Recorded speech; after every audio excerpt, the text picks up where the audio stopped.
आज तक रेडियो सुनता है सारा जहां।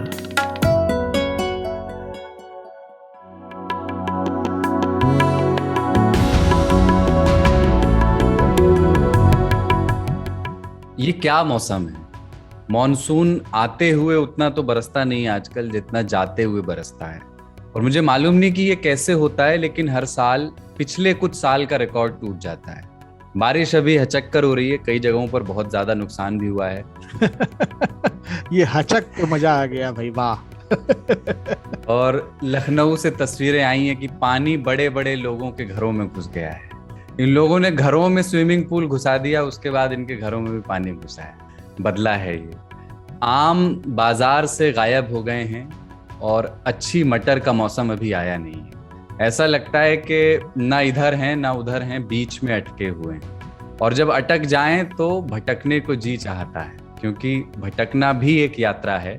और ये यात्रा हमारे लिए होती है हर शनिवार को। आप जानते हैं कि मैं मौसम से भटक कर तीन ताल पे आ गया हूँ। आज तक रेडियो पर आप तीन ताल सुन रहे हैं और भटकने को आतुर सभी तीन तालियों का स्वागत कमलेश ताऊ, पाणिनी बाबा और मेरे यानी कुलदीप सरदार के साथ शुरू करते हैं तीन ताल का 49वां एपिसोड। जय हो जय हो जय हो। This is a cool bros show. तो बहुत लोगों ने बाबा आपकी बार चिट्ठियां भेजी हैं, आपकी तबीयत को लेके कंसर्न जाहिर किया है कि तबीयत कैसी है आपकी। और किसी ने ये भी पूछा है कि डाउनटन एबे निपटा दिया कि नहीं अभी। डाउनटन अबे निपटा दिया इसी तबीयत में। और तबीयत का क्या है कि तबीयत इन दिनों बेगाना गम होती जाती है। मेरे हिस्से की गोया हर खुशी कम होती जाती है। वो डाउनटन अबे खत्म हो गया तो लग रहा कि वैक्यूम है, अब क्या देखूं। उस घर का मैं हिस्सा बन चुका था क्योंकि 6 सीजन थे वो। उसमें वो अम्मा मुझको बहुत सही लगी, वो जो हैरी पॉटर में भी थी अम्मा जो है। हाँ, उनका कैरेक्टर। What's a weekend. उनके कॉन्सेप्ट में वीकेंड ही नहीं है, उनके विचार प्रक्रिया में है ही नहीं। क्योंकि नहीं, और उन्होंने कई कई संवाद, मैंने अरसे बाद किसी सीरीज वगैरह से संवाद उठा करके ट्वीट किए और फेसबुक पे डाले। तो कुछ कुछ बहुत ही, मतलब स्क्रिप्ट बहुत कमाल की है, कहीं कहीं पे संवाद बहुत मजबूत हैं। और एक दृश्य है जब घर में बड़ा सा एक रेडियो मंगाया जाता है, उसको लोग कह रहे हैं कि इसमें इतने वायर हैं तो इसको वायरलेस क्यों कहा जा रहा है। ये सारे नौकर पूछ रहे हैं वहां पे। और उस पे जॉर्ज पंचम का संदेश आ रहा है। तो उस संदेश को सुनने के लिए डाउनटन अबे का जो पूरा ये जागीरदार का खानदान है, ये सब के सब कुर्सी से खड़े हो गए हैं। तो रेडियो के सामने खड़े होकर के जॉर्ज पंचम को सुनते हैं। और उसके बाद में एक बड़ी बहस होती है घर में कि ये कितना उचित था कि पंचम ने रेडियो के माध्यम से अपना संदेश दिया। क्या राजा को ऐसा करना चाहिए? सब बहुत उत्साहित थे, लेकिन जो घर की बुजुर्ग महिला थी, आजी, अम्मा, वो अम्मा, तो अम्मा ने एक बहुत रोचक टिप्पणी की और वो मेरे दिमाग में रुक गई।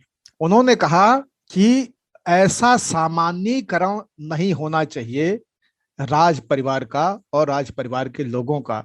और उसके लिए उन्होंने तर्क दिया कि मैजिक और मिस्ट्री पे ही तो पूरा का पूरी राजशाही टिकी होती है। अगर लोगों को ये लगने लगेगा कि ये भी हमारे जैसे हैं, तो राज परिवार का जो मैजिक और मिस्ट्री है, जो गॉड्स रिप्रेजेंटेटिव वाला स्टेटस है, वो सब धूमिल हो जाएगा, वो सब हल्का पहुंच जाएगा। तो इसलिए ये नहीं होना चाहिए।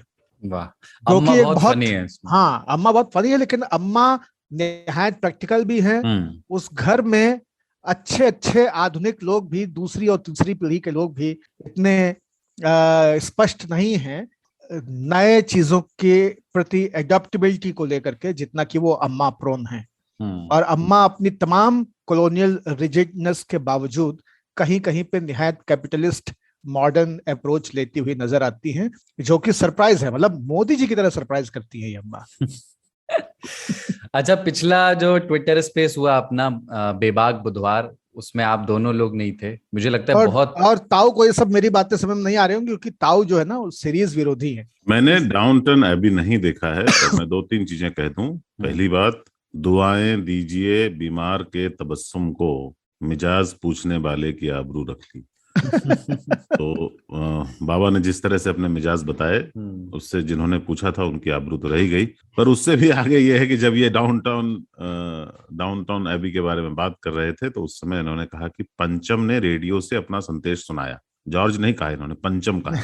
पहले जॉर्ज कहा, फिर पंचम पे भी मुझे पंचम दा याद आ गया कि हाँ, वो भी रेडियो से ही अपना संदेश सुनाते थे।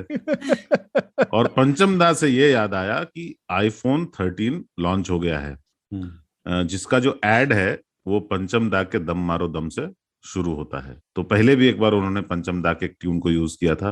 तो हमारे देश के पंचम दा छाए हुए हैं आज भी, 2021 में भी, और एप्पल जैसे आधुनिक प्रोडक्ट के साथ छाए हुए हैं। नसुड्डा है ताऊ, ये 13वां है।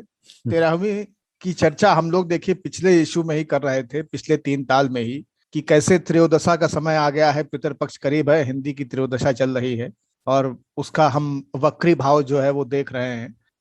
वार्षिक पुण्यतिथि समारोह चल रहा है। तो देखिए हम लोग 13 का जिक्र कर रहे थे और ये 13वीं किस्त और इसी पे चर्चा हुई थी, इसी पे बेबाक बुधवार हुआ। हाँ, सब्जेक्ट यही था, आईफोन 13। और मुझे भड़ास बहुत सारे निकालनी थी क्योंकि मैं आईफोन का प्रेमी नहीं हूँ, पर 13वां जो है वो बिल्कुल खत्म है। मतलब 12 ही है जो है ना, नए मार्केटिंग वर्ड के साथ दे दिया जा रहा है। हाँ, ताऊ ने आधी बात दबा दी है। ताऊ आईफोन से अनहैप्पीली मैरिड इंसान है। अभी ये इस्तेमाल आईफोन कर रहे हैं। मेरा और तारीफ अभी भी गूगल पिक्सल। मैं अपनी पिक्सल बहुतिया का इंतजार कर रहा हूँ, ठीक है, इसलिए यहाँ हैप्पीली अनमैरिड हूँ और अनहैप्पीली मैरिड हूँ। पर उसमें एक चीज है, एक अमर गोपाल बोस थे हमारे भारत के ही, उन्होंने पिछली बार बोस की चर्चा हुई थी, 3 ताल में तो घूम फिर करके बातें वहीं आती है। तो बोस ने जब स्पीकर्स बनाए, जो सुनने के लिए मतलब अच्छे अच्छे स्पीकर्स बनाते थे वो, तो उन्होंने, वो मार्केटिंग जीनियस थे। जितना अच्छा स्पीकर वो बनाते थे उससे ज्यादा अच्छी मार्केटिंग उनकी समझ थी उनकी। तो उनका टैगलाइन होता था बेटर साउंड थ्रू रिसर्च। लोग ये कहते थे कि बेटर साउंड थ्रू मार्केटिंग। आदमी को सुनने में सही में अच्छा लगता है बोस, क्योंकि उसके बारे में इतना कुछ बता दिया जाता है। जैसे कि आप बोस जो है कहीं पे भी किसी भी दुकान में दूसरे स्पीकर्स के साथ नहीं होता, आप तुलना नहीं कर सकते। पहले तो बोस ने सिर्फ अपनी ही दुकानों में आप खड़े होकर के सुन सकते हो उनको, और मार्केटिंग की हाइप इतनी अच्छी होती थी कि आपको अच्छा लगने लगता था। वो कहते हैं ना कि एक कहावत चल गई थी कि no highs no lows must be Bose, क्योंकि उनके स्पीकर बहुत ही फ्लैट होते थे। बट पूरी दुनिया ने उनको सिर पे चढ़ा रखा था। एप्पल ने, स्टीव जॉब्स ने यही काम किया। वन मोर थिंग कह के जब वो आते थे एक बेकार सी चीज बोलने के लिए, और इतने अच्छे तरीके से बोल देते थे, ऐसी एड निकलवाते थे कि वो हाइप हो जाता था, एड ही प्रचलित हो जाता था। और छोटे उसकी पैरोडी बनती है आजकल। गूगल ना उसका मजाक उड़ाता है उनके ऐड का। अभी गूगल ने अपना फोन जो बंद करने वाला है उसके ऐड में उन्होंने उसका जो, जिसे हम बोलते हैं 3.5 mm जैक, जो कि हम अपना हेडफोन लगाने के लिए फोन में उसमें घुसाते हैं मोबाइल फोन में, उसका ऐड उन्होंने निकाला, जो कि वो भी ड्रॉप कर रहे हैं। अब तो आईफोन में नहीं है वो जैक, पिक्सल में भी नहीं होगा, लेकिन उसके ऐड में भी उन्होंने इनका मजाक उड़ाया है। खैर, किडनी वाले जोक्स नहीं आए इस साल। हाँ, मुझे बहुत खुशी है कि भाई क्यों, किडनी बहुत पुराना जोक हो चुका था, वो पहले दिन से चल रहा है कि किडनी बेचकर, आज कुछ लोगों ने शायद किडनी बेची भी थी, और मैं इसका समर्थन भी करता हूँ। मतलब किडनी करता क्या है, मूत्र ही निकालता है ना, एक से काम चल जाता है, दूसरा क्या करोगे सिद्दीक भाई, आप तो दारू भी नहीं पीते। तो वो मेरा सबसे आग्रह रहता है कि फोन, आईफोन बहुत अच्छा है, एंड वो हर बार जब भी वो लॉन्च करते हैं वो कहते हैं this is the best iPhone ever, this is our best camera ever. हमेशा वो अपने ही से ही तुलना करते हैं। जीवन में इतना ध्यान रखना कि आप अपने आप से आगे बढ़ रहे हो नहीं, अगर आप अपने आप से आगे बढ़ रहे हो तो आप सफल हो, और वही आईफोन की सफलता का द्योतक है। इतने पैसे में बॉस और कुछ नहीं आता, आईफोन ही आता है। और मैं इसका समर्थन इसलिए करता हूं कि आदमी के पास 2 चीजें सबसे महंगी होनी चाहिए, सबसे अच्छी, महंगी नहीं, अपने बजट के मुताबिक जितना आप अफोर्ड कर सकते हो, जितना आगे बढ़ सकते हो। एक है टेलीविजन, एक है मोबाइल फोन। मोबाइल फोन आपके अपने परिवार के लोगों से ज्यादा समय तक आपके साथ रहता है, आप उसका उपयोग बहुत ज्यादा करते हो, वो हमेशा बेस्ट होना चाहिए। बाकी चीजें तो देख लेंगे, जूता भी बेस्ट होना चाहिए, शर्ट वर्ट तो चलता रहता है, पहनो फटेगा। खटखट की आवाज आ रही है मेरे यहाँ से। हाँ, आ रही है। लेकिन बुरी नहीं लग रही है। बहरहाल तमाम श्रोताओं को मैं बता दूं कि ये देखिए, ये जो इतनी ज्ञान ध्यान की बातें 3 ताल में आज आप लोग सुन रहे हैं, मैं इन सब के मामले में तालिबान हूँ। मेरा कोई इंटरेस्ट भी नहीं रहता और मुझे कुछ जानकारी भी नहीं रहती। मुझे लगता है कि 20-30 हजार रुपया से ऊपर के फोन के ऊपर चर्चा करना जो है ना, वो टाइम वेस्ट कराना है। इसका कोई फायदा नहीं है। ये सारे शौक जो महंगे फोन वाले हैं, इनका कोई तथार्थ नहीं है, कुछ इनसे लभ्य नहीं है। एक बात ध्यान रखिए भैया कि जिस दिन आईफोन के लिए 1.25 लाख रुपया हो जेब में, उस दिन 1 लाख रुपया का 2 तोला सोना खरीद के घर में रख दीजिएगा और 25 हजार रुपए का फोन लेके चौड़े से रहिएगा, क्योंकि आखिरकार 2 साल बाद ये 1.25 लाख रुपया मिट्टी में मिल जाना है। आईफोन मिलता ही नहीं ना, दिक्कत तो यही है। दुनिया के सारे फोन हर रेट में मिलते हैं, आईफोन का रेट एक ही होता है। हाँ, तो ये तो पाई रेट है ना, जो जेब खाट के खा जाता है। ऐसे रेट का क्या मतलब है जो पाई रेट बन जाए? iPhone is not a phone. iPhone is a statement. It's a symbol कि मेरे पास आईफोन है। आप ये सोच लीजिए, बाकी काम तो सभी फोन, बातचीत तो माइक्रोमैक्स से भी ऐसे होती है, अच्छी होती दस्तूर को, आईफोन बेनूर को मैं नहीं मानता, मैं नहीं मानता। ठीक है, आज है। मेरे का पास अभी आईफोन 12 मैक्स प्रो जो भी है वो है, बहुत ही अनगढ़ सा फोन है, जितना भी बकवास कर ले वो, और बहुत लिमिटेड अपॉर्चुनिटीज हैं इसमें, लिमिटेड यूसेज हैं इसके। मुझे न इसका रूप रंग पसंद है, न इसका वजन पसंद है। मेरे हाथों को उसने एक मतलब क्या बताऊं, मेरे पाम जो है ना, चौड़े रहते होंगे। मेरी हथेली के एक हिस्से को कड़ा कर दिया उसने। उसकी चमड़ी मोटी हो गई है, क्योंकि वो लगता रहता है उससे, जब मैं यूज बहुत करता हूँ फोन। अब उसके लिए मैं इंतजार कर रहा हूँ मेरा जो पसंदीदा फोन है उसका, जो अक्टूबर के महीने में लॉन्च होगा। और अगर हो गया तो समझो, सुनते हैं भारत में नहीं होगा तो जहां भी हो मंगवाएंगे, क्या करें। ताऊ के साथ गूगल का ये बड़ा तुषारापात है कि मतलब जबरी मारे रोवे न दे। लॉन्च करा देंगे दुनिया, सगली दुनिया में, वो भारत में लॉन्च नहीं होता है। पिछला वाला भी तो नहीं हुआ था। भारत में अगले साल उसका छोटा प्लास्टिक वर्जन लाते हैं वो। हाँ। यही तो उनकी दिक्कत है। उनको समझ में नहीं आता कि भारत एक ऐसा मार्केट है जहां का 1% जो है ना, बाकी दुनिया की आबादी के बराबर है। जैसे हमने कल लगाए वैक्सीन किया तो पूरा श्रीलंका एक दिन में कर डाला, 5 न्यूजीलैंड कर डाले, ऑस्ट्रेलिया की सारी पॉपुलेशन कर डाली। इस तरह का है, लेकिन ये गूगल को समझ में नहीं आता, एप्पल को समझ में आता है। हेल्थ मिनिस्ट्री में बात भी ऐसी होती होगी ना कि पिछली बार क्या किया था हमने बेस्ट? पिछली बार सर भूटान किया था। No no, Bhutan is too small for us, let's do Sri Lanka today.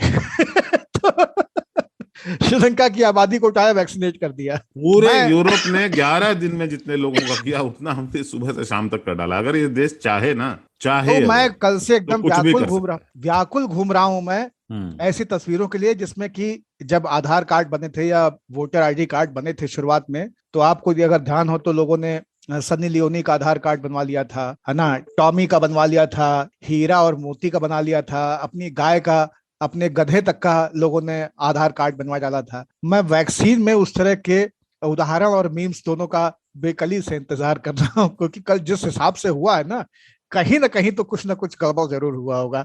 हमने शाम को माता जी को फोन किया, हमने कहा कि अपनी दिनों गैया और कुकुर इन सब का टेस्ट करा लोगे, कहीं इनके वैक्सीन तो नहीं लगवा।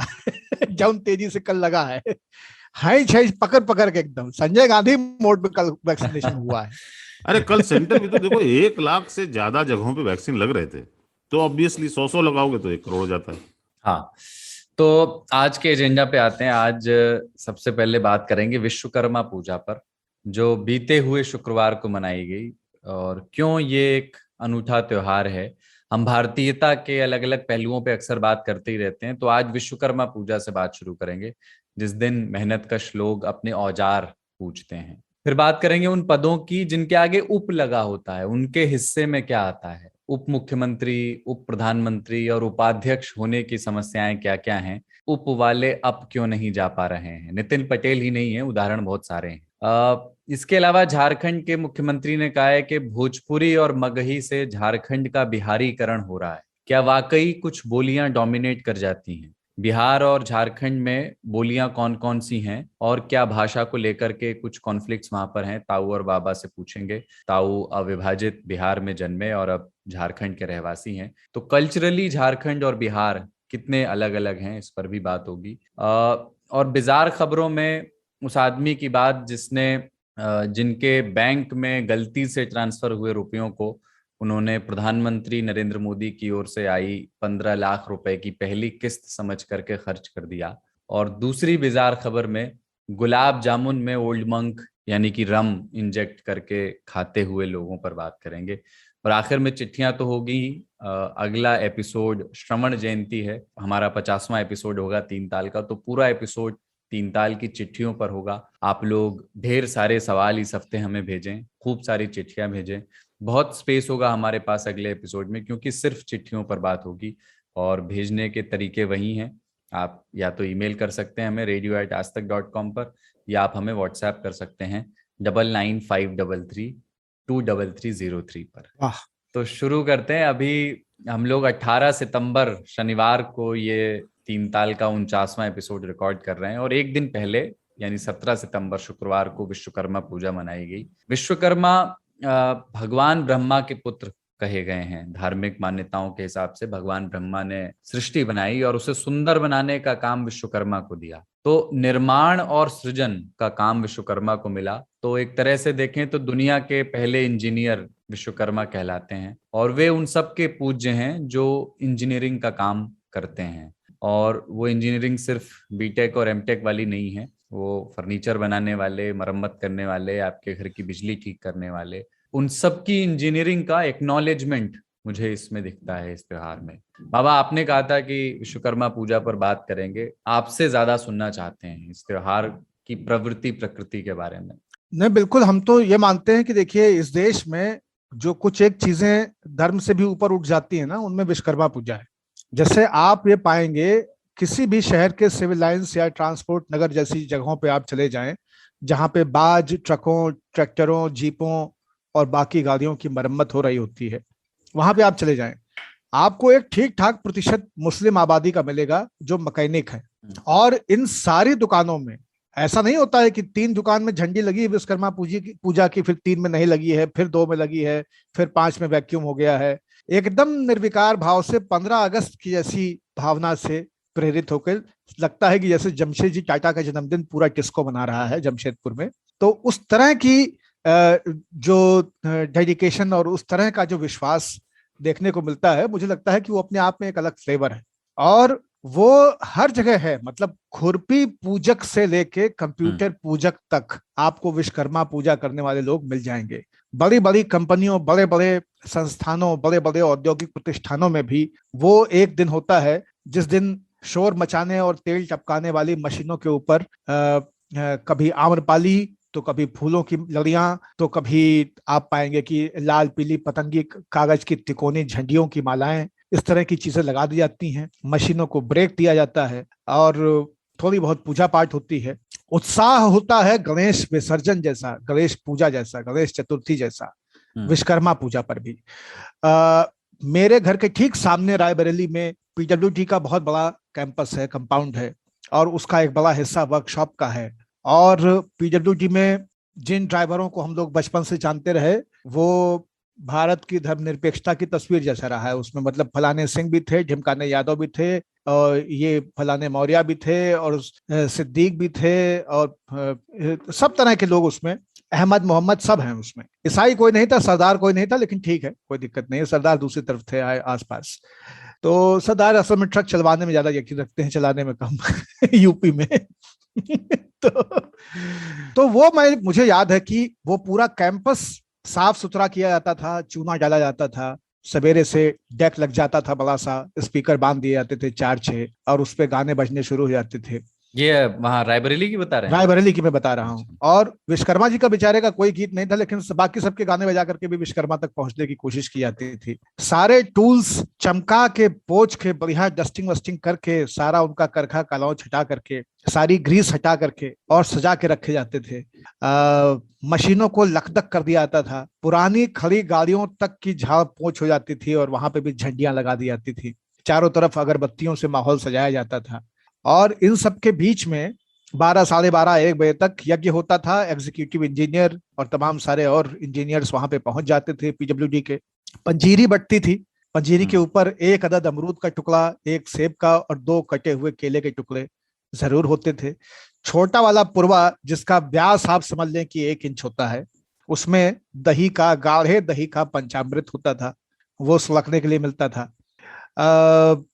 आरती की थाली में सबसे मोटी रकम भी एग्जीक्यूटिव इंजीनियर ही रखते थे। तो हमारे बचपन में 100 रुपए बड़ी रकम थी। एग्जीक्यूटिव इंजीनियर महोदय जो है अपना बटुआ निकालते थे, उसमें से 100 रुपया रखते थे, बाकी लोग एक एक रुपया लेकर के आरती लेने का इंतजार कर रहे होते थे। तो एक पूरा कोलाज था इसका। और इसके जो 2 और अध्याय होते थे ना, वो और इंटरेस्टिंग होते थे। सुबह से ये सारे अहमद, मोहम्मद और सादिक जो लगे रहते थे विश्वकर्मा पूजा की तैयारी में, और यज्ञ में खड़े होके और कलावा भी बनवाते थे। 2 बजते बजते इनका और तमाम ठाकुर ड्राइवरों का एक गैंग जो है वो चौराहे की तरफ पहुंच जाता था, और ये रसरंजन में लग जाते थे, और 6 बजे तक ये भरभंडा अवस्था में दिखाई देते थे उसी कैंपस में। और इसके बाद में 6 बजे से वीसीआर पे फिल्मों देखने का आयोजन होता था, जिसमें आगे दरी बिछी होती थी, पीछे कुर्सियां होती थी, बच्चे आगे बैठे हुए होते थे, मिथुन की फिल्में चलती। और एक फिल्म जो है धार्मिक चला करके, उसके बाद फिर सारी फिल्में ऐसी चलती थी।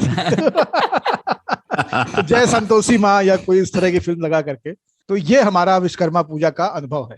आओ, आपका क्या एक्सपीरियंसेस रहे? क्या मैंने यही बिल्कुल यही है। टाइमिंग जो है उसकी एक रूटीन है जो बाबा ने बहुत अच्छे तरीके से उसको सुबह से लेकर शाम तक निर्धारित कर दिया। वो शुरू पूजा से होता है, पहले सफाई से होता है, सारे उपकरणों की सफाई होती है, मशीनों की सफाई होती है, माले पहनाए जाते हैं, टीका लगाया जाता है, फिर पूजा होती है, पूजा होने के बाद रसरंजन होता है, रसरंजन के बाद वीसीआर। ये क्रम जो है वो पूरे देश में है लगता है। विश्वकर्मा पूजा में एक और बात है जो बाबा ने पूरा बता दिया, तो मैं एक बता देता हूँ कि 14 जनवरी को संक्रांति होती है, और वो अंग्रेजी और हिंदी दोनों कैलेंडर, ग्रेगरियन कैलेंडर जो है हमारा और जो हिंदी कैलेंडर है उस दिन मैच कर जाता है। वो विश्वकर्मा पूजा में भी होता है। विश्वकर्मा पूजा हमेशा यही 17 सितंबर को मनाई जाती है। पेरियार जन्मे थे, मोदी जी जन्मे थे, और विश्वकर्मा की पूजा होती है। पेरियार ने अपने उपलब्ध उपकरणों से एक चीज बनाने की कोशिश की। मोदी जी देश बना रहे हैं। नहीं, बना तो क्या क्या रहे, जैसे मंदिर भी बना रहे हैं, राजनीतिक में होना ही नहीं चाहता, कॉरिडोर भी बना रहे हैं, नहीं चाहता। मैं तो कहता हूं कि इंजीनियर, जगह हमारे सदगुरु साहब कहते हैं इनर इंजीनियरिंग, और पेरियार ने सोशल इंजीनियरिंग की। नहीं, ये भी कर रहे हैं, देवरस वाली मोदी सोशल जी ने इंजीनियरिंग कर रहे हैं अपनी तरह से इंजीनियरिंग की। विश्वेश्वरैया के नाम में विश्व था, विश्वकर्मा की तरह उनके नाम पे इंजीनियर दिवस थोड़े दिनों पहले ही मनाया गया। इंजीनियरिंग एक ऐसा प्रोफेशन है जिसे कभी कोई क्रेडिट नहीं देता, क्योंकि हम जानते नहीं उनके बारे में। इंजीनियर्स का क्या है कि बेचारे को, वो लोग तो लिखते भी नहीं ईआर, कुछ लोग लिखते हैं बाय द वे, मैंने देखा है अपने तरफ ना, आगे में ईआर लिख देते हैं, जैसे डॉक्टर डीआर लिखते हैं। इंजीनियर्स जाने, हमारे दफ्तर में बहुत सारे इंजीनियर्स हैं, मैं उनको इंजीनियर्स डे की बधाई भी नहीं दे पाता, याद ही नहीं रहता वो क्या करते हैं, हमको मालूम ही नहीं है। हम ये देखते हैं कि सड़क मजदूर बना रहे हैं, बिल्डिंगें मजदूर बना रहे हैं, देश में सब कुछ होता है। इंजीनियर साहब तो खड़े रहते हैं बस, और वो बताते नहीं किसी को कि उनकी क्या आमदनी है, क्या है, नहीं है। पर इस देश में इंजीनियर बनने की तमन्ना सब में है। हमारे यहाँ 2 ही रास्ते होते हैं, ए इंजीनियर, बी डॉक्टर। उसको आप पलट पलट कर सकते हो। हमारे यहाँ बचपन से ये सिखाया जाता है कि या तो इंजीनियर बनोगे या डॉक्टर बनोगे। इंजीनियर बन जाओगे तो कुछ और भी बन सकते हो। इस चक्कर में बहुत लोग इंजीनियर बन जाते हैं। इंजीनियर है, मैनेजमेंट कर लिया, इंजीनियर हैं, आईएएस हो गए। डॉक्टर लोग जो है डॉक्टर ही रहते हैं, उनकी पढ़ाई इतनी लंबी हो जाती है कि वो डॉक्टर ही रहते हैं। वैसे ये हमें मैसेज भी आया है 3 तालिये वाले व्हाट्सएप ग्रुप पे कि इंजीनियर्स डे था, आप लोगों ने बात नहीं की, और उस पे तो 3-4 एपिसोड निकल सकते हैं। पर ये कि आज अच्छा हुआ विश्वकर्मा जयंती के बहाने थोड़ी बात हो रही है उस पे। हाँ, क्षमा करना इंजीनियर भाइयों जो सुनते हो आप, यार आप लोग बहुत संख्या में हो और बहुत अच्छे लोग हो, बहुत कुछ करते हो इस देश में। हमको सॉफ्टवेयर का, सब चीजों का लीडर बना के रखा हुआ है, लेकिन क्या करें, आप दिखते नहीं। स्टेथोस्कोप नहीं लगाते हो ना, तो दिखते नहीं। टोपी लगा लेते हो लाइट वाली। एक वो वीडियो वायरल हो रहा है, एक शायद कोई स्टैंड अप कॉमेडियन है इंस्टाग्राम पे, एक महिला, और उनका एक वीडियो वायरल हो रहा है जिन्होंने 5 मिनट का एक रैंट दिया है इंजीनियर होने पे। तो मुझे पूरा तो याद नहीं है अभी, लेकिन उसमें एक लाइन ये भी है कि लोग कहते हैं कि आपका सोसाइटी में कंट्रीब्यूशन क्या है। बोले मैं क्या बताऊं मेरा कंट्रीब्यूशन क्या है, ना मेरे एचआर को पता है कि मेरा कंट्रीब्यूशन क्या है, मैं क्या करता हूं, ना मेरे मैनेजर को पता है कि मैं क्या करता हूँ, सिर्फ मुझे पता है कि मैं क्या कर रहा हूँ। तो हाँ, बाबा और मैं इंजीनियरों से लड़ते रहते हैं दिन रात। हमारी लड़ाई उन्हीं से रहती है ना। और हमें ये लगता है कि ये कर क्या करते हैं, हालांकि जब कुछ मिल जाता है तो लगता है यार इन्होंने कर दिया, लेकिन जब तक वो कर नहीं देते, मतलब डैम अगर बन नहीं गया है तो विश्वेश्वरैया को कोई जानता भी नहीं। दिक्कत ये है, बन जाने के बाद कहते हैं यार बहुत जबरदस्त काम किया आपने, आपने अच्छा कर दिया, आपने हमारी ये समस्या का समाधान ला दिया। लेकिन जब तक बनता नहीं है तब तक लगता है यार करते क्या है ये लोग, कुछ करते हुए कभी दिखते तो नहीं। नहीं। और डॉक्टर साहब आपके घर कोई इलेक्ट्रॉनिक्स का इंजीनियर आ जाए, इलेक्ट्रॉनिक इंजीनियरिंग किया हुआ, बीटेक पास किया हुआ कोई आपके घर आ जाए, उससे आप कहिए कि जरा ये देख लो भैया हमारी मोटर चल नहीं रही है, तो डिब्बा गोला है समझ लीजिए। हाँ, तो उसके लिए कहेगा ना आपको बस। वही 8वां दर्जा पास किया या फेल किया हुआ इलेक्ट्रीशियन ही बुलाना पड़ेगा उसको ठीक कराने के लिए। और हाँ, जबकि डॉक्टर अगर होगा तो देख के पेट कुछ का ना कुछ डॉक्टर बता ही हो, देगा। उसको कोई भी हाँ, चीज देख लेगा वो।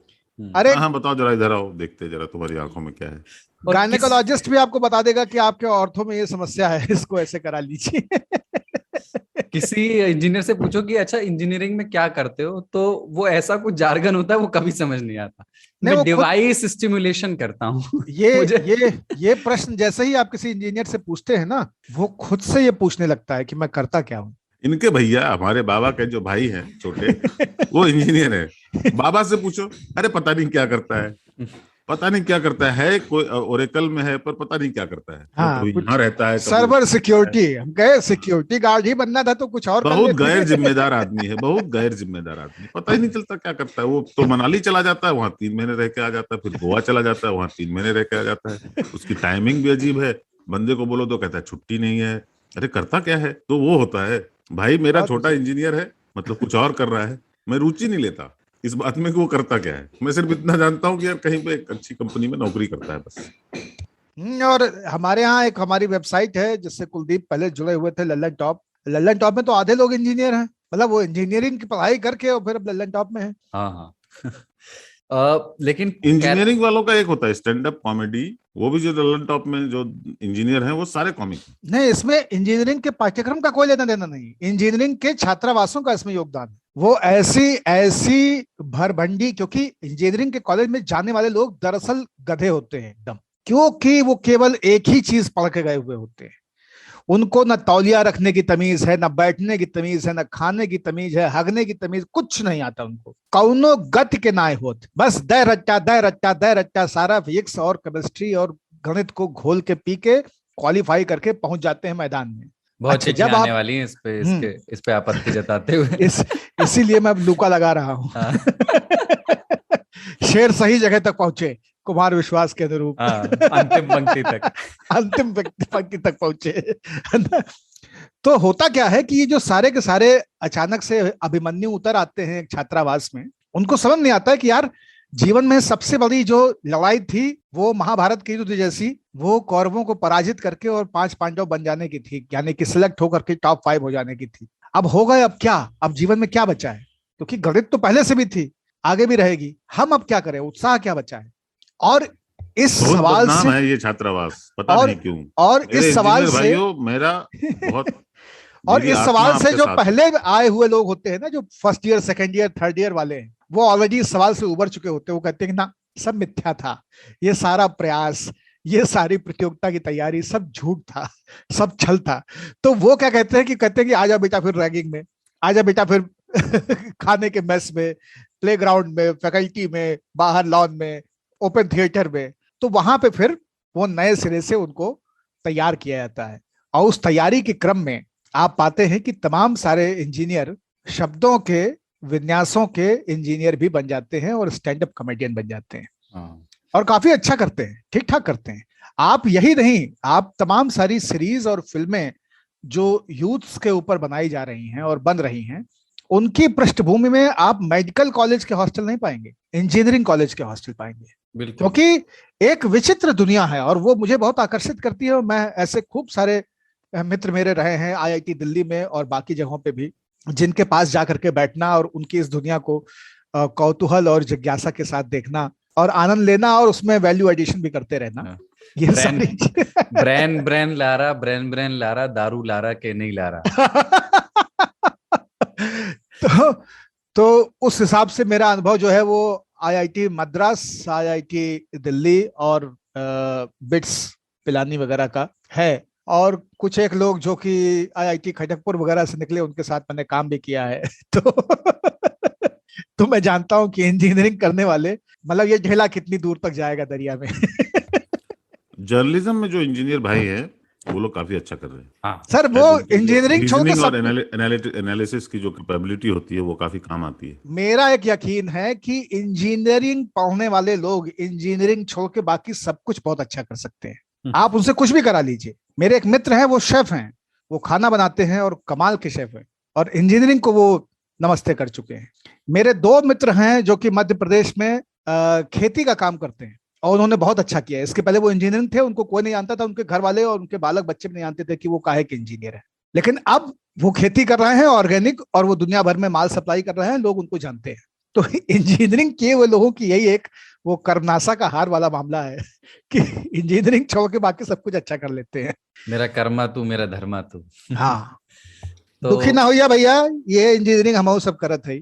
ठीक है, अगले विषय पे बढ़ते हैं। और वैसे एक चीज और आखिरी लाइन जोड़ दूं, देश को इंजीनियर्स नहीं चला रहे हैं, आईटीआई और पॉलिटेक्निक से चले हुए निकले हुए लोग चला रहे हैं भाई साहब, ये भी नोट कर लीजिए। ये जो सेमी इंजीनियर है, जिनको कभी भी ऑफिसर्स बस में घुसने की जगह नहीं मिली, देश यही लोग संभाले हुए। ठीक है, अगला विषय ये है कि हम उप लोगों पे आप बात दोनों करना लोग चाहते कैसे सावधानी से बचे हुए हैं कि आज केवल बाबा को फंसने दो, यही अकेले अभिमन्यु बने, और आगे आगे की सारी गाली ये ले। इंजीनियरों का नजला ना बहुत तेज गिरता है। वो सब आप ही पे गिरे। हम डॉक्टर के दिन आएंगे, बांट लेते हैं। तो बात करनी है उप, वाइस और डेप्यूटी लोगों की समस्याओं पे। गुजरात में अभी एक उप मुख्यमंत्री अचानक हाशिए पर धकेल दिए गए। उत्तर प्रदेश में भी दो उप मुख्यमंत्री हैं, लेकिन जलवा दो ही लोगों का है, जिनमें एक के आगे तो मुख्य लिखा है पद के आगे, और दूसरे के आगे संगठन है। एक उप प्रधानमंत्री भी हुए, मध्यम मध्यम बोलने वाले, जो बाद में मार्गदर्शक कहलाए। अवधि में एक शब्द है सिर्फ के लिए, निच्छान, तो निच्छान मार्गदर्शक वो हो गए।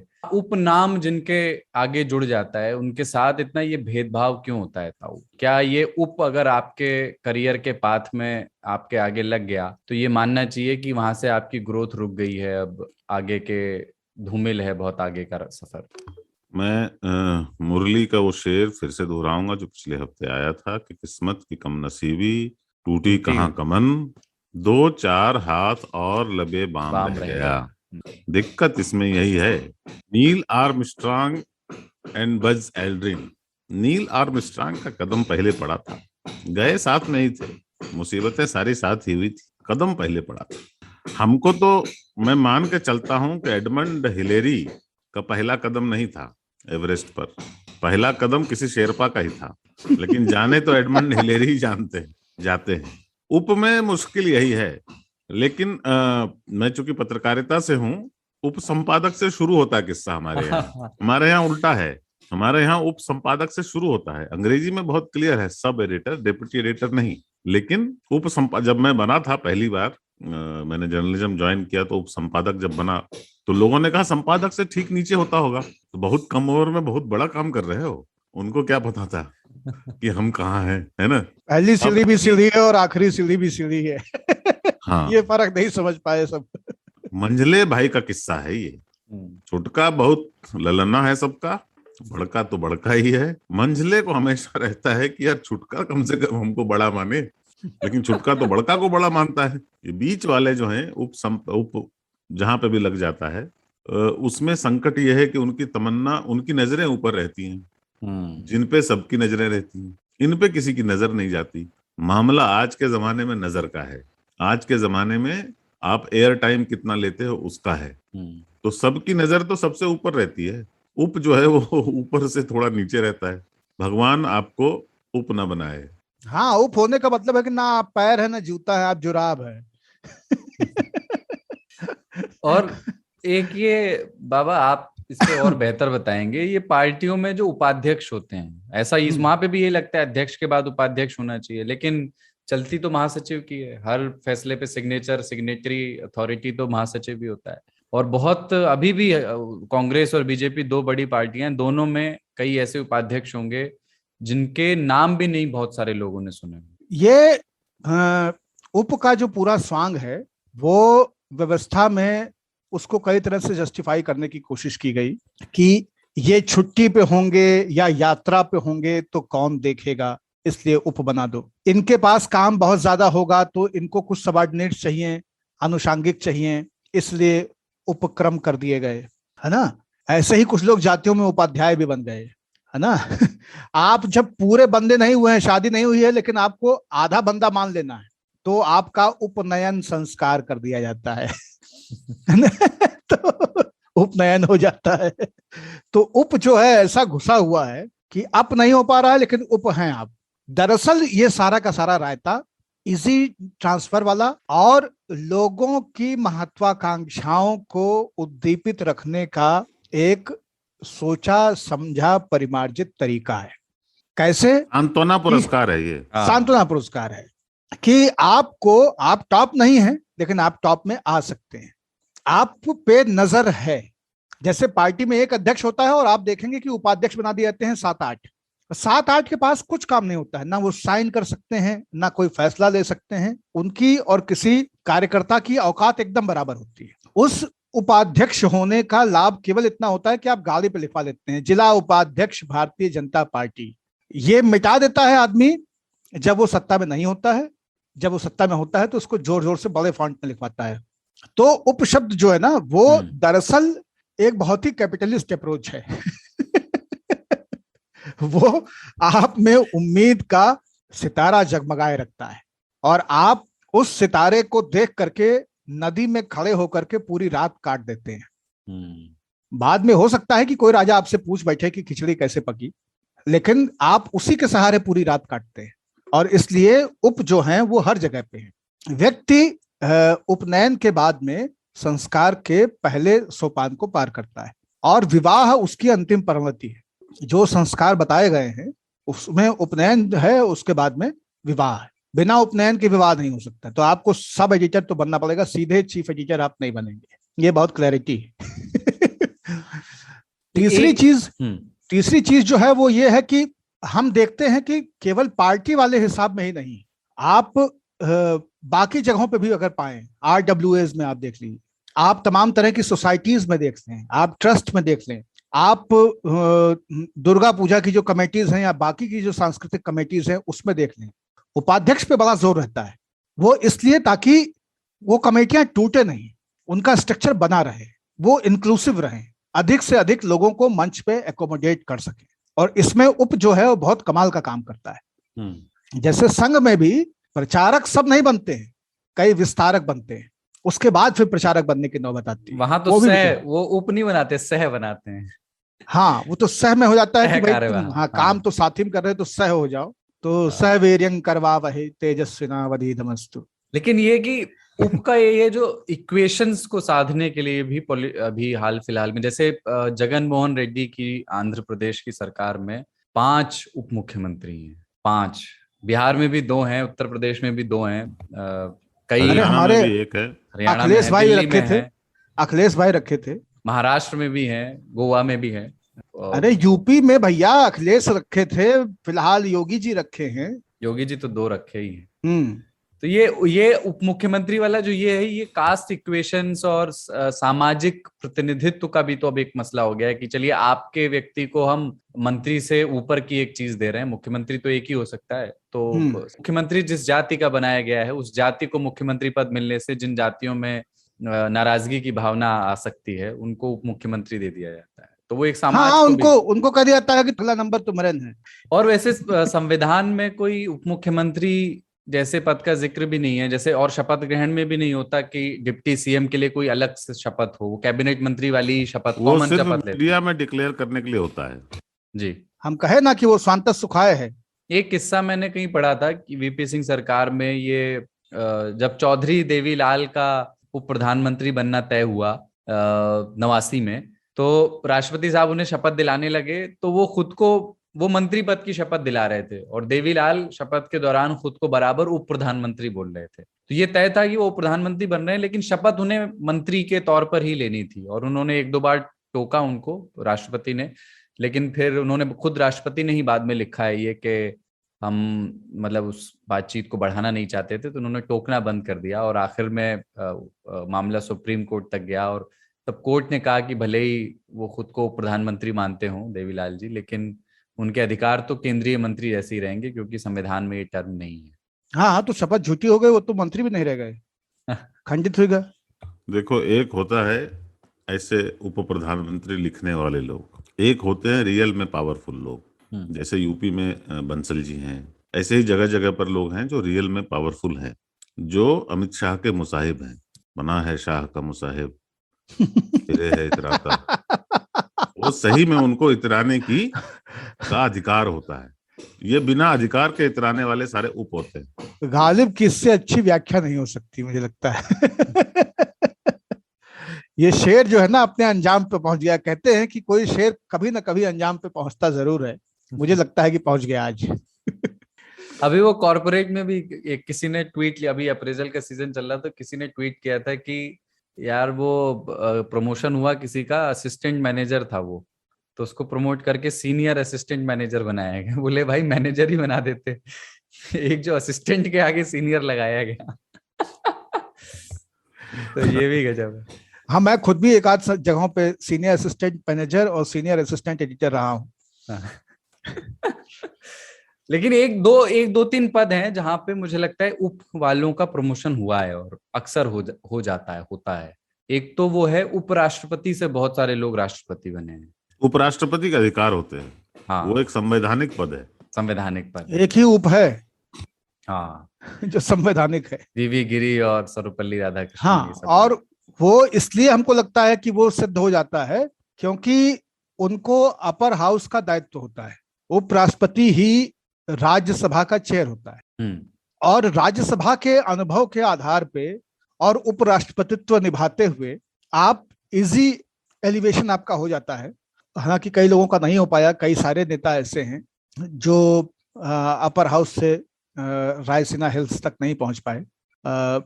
लेकिन ये बात एकदम दीगर है कि कई सारे चेहरे इसलिए क्योंकि वो उपराष्ट्रपति बने और फिर एक संवैधानिक मर्यादा के पद पे रहे, एक पूरे हाउस को उन्होंने संभाला, इसलिए उनको कालांतर में एलिवेट करके वहां तक पहुंचा दिया गया है। लेकिन ये भी कोई सेट रिटन रूल नहीं है, और मेरे ख्याल से भैरव बाबा नहीं बन पाए थे।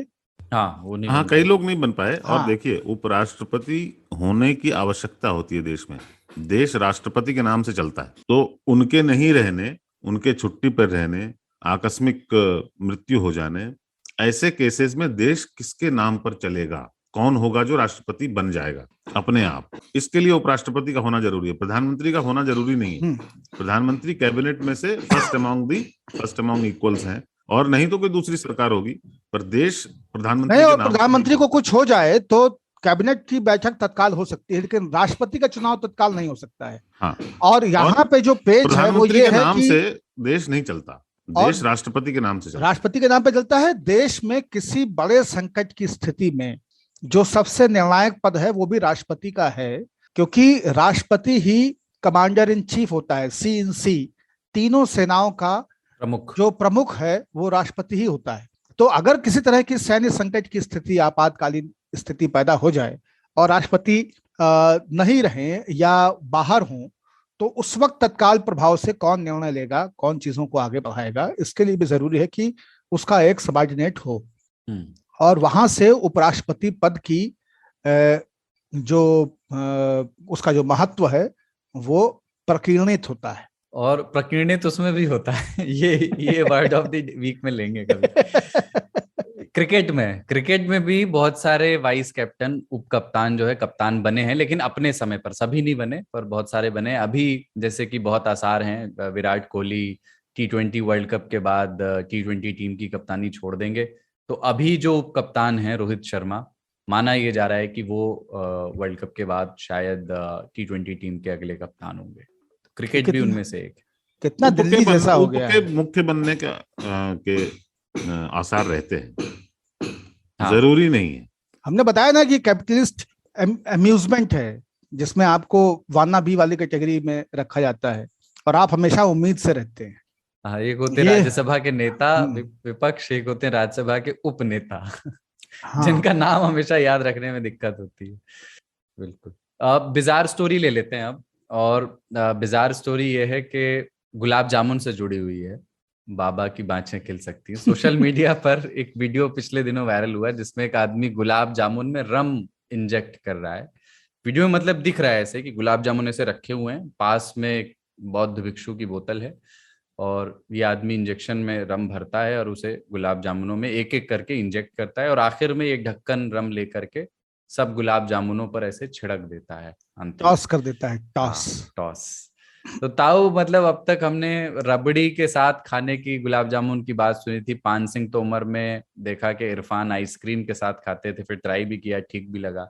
नहीं, बहुत ही सुंदर बेहतरीन कॉम्बिनेशन है। अगर आइसक्रीम में आपके पास केवल एक आइसक्रीम, वनीला आइसक्रीम के 2 सफेद गोले और उसके साथ में गरम सिजलिंग 1 या 2 काले गोले, वो अपने ताप से जिस तरह से ठुनगी मारते रहते हैं ना उस वनीला के गोले को, स्कूप को और उसमें जो वो द्रवीभूत होती है और चाशनी जिस तरह से उस क्रीमी सब्सटेंस में इनफिल्ट्रेट कर जाती है घुसपैठियों की तरह, क्या ही बताएं, क्या ही अलौकिक स्वाद है वो। सच में radio is a theatre of mind. मैं ठुनगी सोचने लग रहा हूँ। क्या बताया जाए, तो बहुत ही लीथल कॉम्बिनेशन है। और रबड़ी के साथ में जो एक्चुअल कॉम्बिनेशन बना था वो था इमरती का। जलेबी रबड़ी के साथ ये दिल्ली वाले खाते हैं और ये जाहिलियत का प्रभाव है। जलेबी के लिए सही जो 2 द्रव्य हैं वो है 25-30 की उम्र के कम वालों के लिए दूध और 25-30 से ऊपर की उम्र वालों के लिए दही। आप कभी दही जलेबी खा के देखिए, आप सारे कॉम्बिनेशन भूल जाएंगे। ये लखनऊ का है। हाँ, लखनऊ से इलाहाबाद तक पूरी गंगा पट्टी के ओरिजिन्स, डेरिवेशंस हैं। तो भारत ने शून्य के बाद कुछ नहीं दिया। मैं लोगों को ये कहता हूँ कि भारत ने लोगों को जलेबी खाने का सही समय दिया। संघ की शाखाओं में भी होता था एक आम और दूध का कार्यक्रम और एक जलेबी और दूध का कार्यक्रम। हाँ, तो आम और दूध का कार्यक्रम इसलिए ताकि स्वयंसेवक सोते रहें, तर्क वितर्क ना करें। दोनों ही चीजें शयना आरती की तरह होती है। आम खा लीजिए तब भी नींद आती है और दूध पी लीजिए तब भी नींद आती है। कैसे सुप्त रखना है। अभी मातूराम की जलेब आई थी, मैंने गर्म दूध में उसका आनंद लिया, बहुत मजा आता है। बहुत। और जो स्पॉन्ज होता है ना जलेबी में जगह जगह पे गांठें होती हैं और उन गांठों में अतिरिक्त चाशनी भरी हुई होती है और एक स्पॉन्जीनेस आ जाता है क्योंकि वो रात भर खमीर उठाया हुआ मैदा है। उसमें जो अंतः परासरण और बाह्य परासरण होता है जलेबी और गर्म दूध का, तो उससे जो एक फ्लफ क्रीमी शाही टुकड़े जैसा टेक्सचर डेवलप होता है जलेबी का, वो बहुत कमाल की चीज है। और उसमें जानते हैं आदमी का दिमाग कहाँ पे रुकता है? आदमी का दिमाग रुकता है वहां पे जब वो चम्मच से एक गर्म दूध के प्याले से जलेबी को उठाता है और जलेबी की एक टांग टूट के वापस फचाक से उसी दूध में गिरती है और 2 छिट्टे आपके कमीज कुर्ते पे आते हैं, तब आप कहते हैं ओह। अच्छा, लेकिन गुलाब जामुन पे आइए। ये गुलाब जामुन की जो पूरी लड़ाई है जिस पे हम वापस लाना चाह रहे थे, साउथेक्स में, अभी मैं नाम भूल रहा हूं, मेरी बहुत फेवरेट दुकान रही है, चॉकलेट का एक पार्लर, और वहां पे हॉट चॉकलेट और तमाम तरह की चीजें मैं अक्सरिया ट्राई किया करता था। और एक ये बहुत लीथल कॉम्बिनेशन मेरे पसंद का रहा है कि जिसमें कि आप आइसक्रीम का शेक बनवाएं और उसको हॉट चॉकलेट के साथ में इक्वली ड्रिप करा के मग में भर के और फिर उसका आप रसास्वादन करें। उस पार्लर की जो एक बहुत खास चीज थी वो थी रम बॉल्स, लिक्विड रम कंसंट्रेट करके और उनको चॉकलेट के गोले के बीच में रखा जाता था। तो जब आप उस रम बॉल को खाते थे तो शुरुआत में चॉकलेट आती थी, लेकिन एक बहुत तीखा नाक पे चढ़ने वाला रम का टेस्ट उसमें से आता था। और वो क्योंकि कंसंट्रेट रम होती थी तो उसका एक बहुत ही कैरामलाइज्ड मीठा गाढ़ा एक टेस्ट होता था, एक फ्लेवर होता था, और वो एक तरह का आपको हाई भी देती थी। अगर आप 2-3 रम बॉल खा लें तो आप थोड़ा सा हैप्पी फील करते थे। तो ऐसा नहीं था कि वो नशे के लिए खाई जाती थी, लेकिन वो मजेदार होता था, एक तरह का स्पाइसिंग हो जाती थी, एक तरह का मसाले जैसा प्रयोग हो जाता था।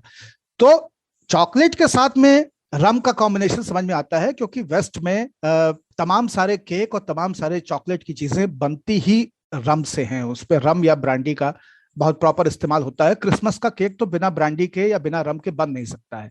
मैं भी जो क्रिसमस का केक बनाता हूँ उसके लिए मैं मेवों को, रेजिन्स को कम से कम 1.5-2 महीने के लिए ब्रांडी में सोक करके रखता हूँ और उसी में उसका फिर प्लम केक का बैटर बनता है। यही उसकी रेसिपी है। अगर कोई ये कहे कि मैं बिना रम और बिना ब्रांडी के क्रिसमस का केक बनाता हूं, तो मैं कहूंगा कि तुम सी बनाते हो, वो केक नहीं है। सी फॉर केक होता है, लेकिन हर सी केक नहीं होता है। तो तो वहां तो मुझे समझ में आता है, लेकिन ये जो गुलाब जामुन में इंजेक्शन भाई साहब ने लगाया है ना, इनसे मैं कहना चाहता हूं कि देखिए, गुलाब जामुन का तो नाम है खराब है, क्योंकि ना उसमें गुलाब है और ना उसमें जामुन है, दोनों ही चीजें उसमें है नहीं। वो ऑलरेडी एक कंफ्यूज मिठाई है, अब उसमें आपने रम पेल के उसको और कंफ्यूज कर दिया है। वैक्सीन है वो। वैक्सीनेशन की ड्राइव चल रही है। गुलाब जामुन जैसा आपने कहा पहले से बहुत ज्यादा कंफ्यूज्ड है, उसको ठीक किया जा रहा है। मैं देश के नागरिकों से यह आग्रह करता हूं कि गुलाब जामुन को आप इस तरह से भी खा सकते हैं। इंजेक्शन लगाना ठीक नहीं है, रम में तल लें उसको। चाशनी बनाते हैं उसकी जगह रम हाँ, में। और रम की अच्छी चाशनी बन सकती है। अगर आप रम को पकाएं तो उससे अल्कोहल गायब हो जाएगा, और रम का जो बेस है, खास करके इंडियन रम का, वो गन्ने का शीरा है। तो वो गन्ने के शीरे में बहुत सारी रम यहाँ पे तैयार होती है। जिस रम का आपने जिक्र किया ओल्ड मंक का, वो तो खास तौर पे मोहन मेकिन्स की ये जो रम है, इसके लिए शीरा मुजफ्फरनगर की चीनी मिलों से जाता है। तो गन्ने के शीरे को अगर आप पकाएंगे तो उससे अल्कोहल वाष्पोत्सर्जित हो जाएगा, इवेपोरेट हो जाएगा, और आपके पास कंसंट्रेट स्पाइसी टैंगी सिरप बचेगा। उस सिरप में अगर आप इन गोलों को, जिन्हें आपने गुलाबी फ्राई किया है देसी घी में, डुबो देंगे, तो रम की चाशनी में बनाए हुए गुलाब जामुन खासे बेहतरीन हो सकते हैं। ये तस्वीर क्या बापू के गुजरात से आई थी? बापू ने क्या किया, अहिंसा को बैन कर दिया और दूसरी चीज को भी बैन कर दिया। न रम के गोले न बम के गोले। आदमी करे तो करे क्या, बोले तो बोले क्या। इसलिए वो गोले से निकल के ओले ओले पे आ गए। देखिए हर तरफ गुजराती ओले ओले ओले कर रहे हैं। जब गुलाब जामुन ना, पता नहीं, मतलब अजीब सी मिठाई, मुझे ना कभी बहुत पसंद नहीं रहा, शायद इसलिए कि बहुत इजीली अवेलेबल है। तो जो डेजर्ट नहीं भी रखता है वो गुलाब जामुन रखता है। नहीं, लेकिन वो सुविधा की मिठाई है, उसमें बहुत परिश्रम नहीं है। आपको गोले बना के तल लेने हैं और चाशनी में डुबो देने हैं, कोई अतिरिक्त परिश्रम नहीं है। दूसरा क्या है, गुलाब जामुन केवल 3 महीने की मिठाई है, दिसंबर से फरवरी तक। उसके पहले उसको खाना जो है वो बेमजा है। उसके लिए फिर चारकोल जैसे टेस्ट और स्मोकी फ्लेवर वाला काला जाम चाहिए भाई साहब, जिसका वजन कम से कम 120 ग्राम हो। आप जो बड़ा भाई होता है गुलाब जामुन का, बड़ा भाई, और वो काला होता है, प्रॉपर काला, ब्राउन नहीं होता, वो काला होता है। वो ब्राउन नहीं होता है, उसको इतना पकाया जाता है कि उसके ऊपर की चमड़ी काली होके, मोटी होकर के जल सी जाती है, और उससे एक सौंध आने लगता है। उसी सौंध की सारी कीमत है। और अंदर उसमें एक पीला मावा भरा होता है। उसको आप देखेंगे कभी काट करके, डाइसेक्ट करेंगे अपनी चम्मच से, ये समझते हुए कि आप बायोलॉजी की लैब में हैं, तो आपको लगेगा कि आपने तो धरती को काट दिया है और उसका पूरा नक्शा दिख रहा है। अंदर एक पीला लावा है और उसके ऊपर सब वाइट है। और फिर ऊपर एक लेयर है। हमारे यहाँ रसगुल्ला जो उजला होता है और काला जाम जो काला होता है, यही चलते हैं। गुलाब जामुन मैंने कभी पसंद नहीं किया, खरीद के तो कभी मैं खाता नहीं था। बीच में मुझे एक लत लग गई थी ये कि डेजर्ट में जरूर खाता था। अभी भी मुझे इच्छा रहती है कि खाना खाने के बाद मैं कुछ तो मीठे में खाऊं। और हमारे यहाँ गुलाटी जी हैं जिनके नाम में गुला है, गुलाब जामुन की तरह, तो वो उनके यहाँ गुलाब जामुन चलता था। बाबा भी उसका उपयोग करते थे बीच बीच में। पर इतना घटिया होता है गुलाब जामुन की धीरे धीरे आदत छूट गई। हाँ, और वो क्या सिक्रीन क्या होता है, वो जो उप चीनी है, प्रॉपर चीनी ना हो करके। एक चीज और है, जब रम की बात चली है तो मैं बता दूं कि हमारे एक मित्र हैं और उनका कहना है कि कोक और पेप्सी या थम्स अप, कोला, ये जो कोला ड्रिंक्स हैं, इनको सीधे ना पिएं, क्योंकि इनमें बहुत सारा पेस्टिसाइड है। ऐसा एक अध्ययन में पाया गया था पिछले दिनों। तो इतना सारा पेस्टिसाइड पीने से अच्छा है कि आप इसे ना पिए। फिर भी अगर पीने की इच्छा हो तो डाइल्यूट कर लो। तो इस पेस्टिसाइड को एक एंटीडोट इसमें ऐड करना चाहिए। तो अगर आप कोला में रम मिला दें तो वो खासी बुराइयों को आपस में काट पीट करके न्यूट्रलाइज कर लेते हैं और फिर वो रसज्ञ रंजन के परम वैभवन्य तक आपको ले जा सकते हैं। मैं सबकी जानकारी के लिए बता दूं कि कोला में पेस्टिसाइड डाला नहीं जाता। कोला में पेस्टिसाइड इसलिए होता है कि जो पानी होता है उसमें पेस्टिसाइड होता है, और जो पानी आप पीते हैं उसमें पेस्टिसाइड है, उसे शुद्ध करके पिए। अच्छा, मैंने ना अभी मैं वो कह रहा था कि कॉमनली अवेलेबल मिठाइयां वैसे ही रिपल्स करती हैं, तो मैं दुर्लभ मिठाइयों की, दूर से आ रही मिठाइयों की तलाश में रहता हूँ। अभी एक हमारे जर्नलिस्ट फ्रेंड ही है, उन्होंने बताया कि बकलावा एक टर्किश डेजर्ट है, वो ऑनलाइन एक वेबसाइट पे अवेलेबल है, तो वो मैंने ऑर्डर किया है। और टर्किश और हाँ, मतलब केवल टर्किश नहीं है, ईरान की भी मेन मिठाई वही है। दरअसल बहुत कागज जैसे मैदे की शीट्स बना के मल्टी लेयर्स में, और उसमें बीच में क्रश किए हुए पिस्ते को भरना और फिर उसको एक थाल में सेट करके और पतली चाशनी में डुबो के उसको और फिर उसको पकाना, तो वो कैरेमलाइज होता है, वो चाशनी जलती है और उससे एक सौंध भी आता है, एक मिठास भी आती है। बहुत ही हैवी मिठाई है। मैं एक जमाने में ईरान की मिठाइयों का पागलपन लिए रहता था, और इसलिए और कई लोग हैं जो ईरान आते जाते रहे, तो उनसे बाज किस्म की मिठाइयां मंगाता रहा, और आखिर में मैं इसी नतीजे पे पहुंचा कि हमारे अवध और बनारस की मिठाइयां ज्यादा बेहतर है। एक किस्सा अटल बिहारी वाजपेयी का भी है गुलाब जामुन से जुड़ा। मतलब उनको बड़ा प्रिय था गुलाब जामुन, तो रशीद किदवई है ना, सीनियर जर्नलिस्ट, वो ये किस्सा सुनाते हैं कि एक ऑफिशियल डिनर था और उसमें वो अटल बिहारी वाजपेयी जो है वो खाने के काउंटर की ओर जा रहा था, प्रधानमंत्री थे वो, और मेन्यू में गुलाब जामुन भी था। और तभी जो है उनकी हेल्थ को लेकर के जो फिक्रमंद उनके अधिकारी थे प्रधानमंत्री कार्यालय के, उन्होंने कहा भाई ये तो गड़बड़ हो जाएगी, प्राइम मिनिस्टर साहब को रोकना पड़ेगा, क्योंकि वो अभी स्ट्रिक्ट डाइट पे चल रहे हैं, अभी डाइटिंग पे हैं।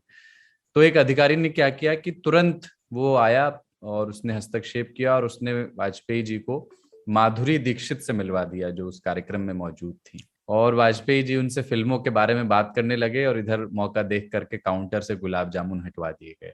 वाह वाह। तो इस तरह की साजिशें भी हुई हैं, होती हैं लोगों को गुलाब जामुन के प्रकोप से बचाने के लिए, जो कि अच्छी बात है। मतलब मैं ये मानता हूँ कि एक रिकमेंडेशन हो जाए।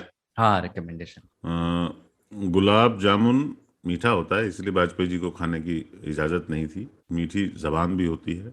बकलावा ईरान से है, जहाँ की मीठी जबान फारसी है। फारसी का मोहम्मद रिजाई का गाना है, शीरी जवान है यार शीरी जवान, उसे सुने, बहुत खूबसूरत गीत। वाह वाह वाह। और वाजपेयी जी का जिक्र आया है तो उनके उप का जिक्र मैं नहीं करूंगा तो गलबा हो जाएगा। लाल कृष्ण आडवाणी जी को जलेबियां निहायत पसंद हैं।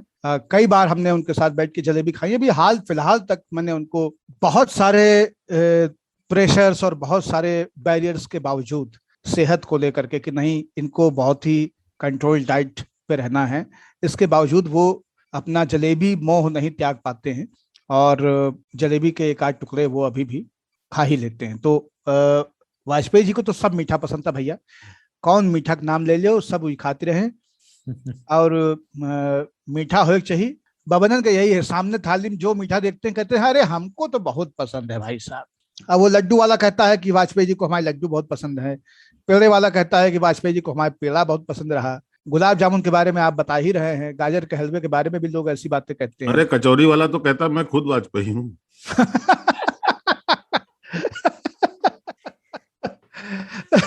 तो राम आसरे का दम है लखनऊ के राम आसरे मिठाई वाले का कि भाई हमारे यहाँ की अंजीर की बर्फी और कुल्फी वाजपेयी जी को बहुत पसंद थी। प्रकाश भी ऐसा वो ये नहीं पता था कि सामने की दुकान के वाजपेयी जी को पसंद। हाँ। जैसे ताऊ जो है मोदी जी से मिलते रहते हैं। हाँ, लेकिन पता नहीं कभी आता है कभी नहीं आता। वैसे चलिए एक ब्रेक लेते हैं और आगे बिहार और झारखंड की भाषाओं की बात।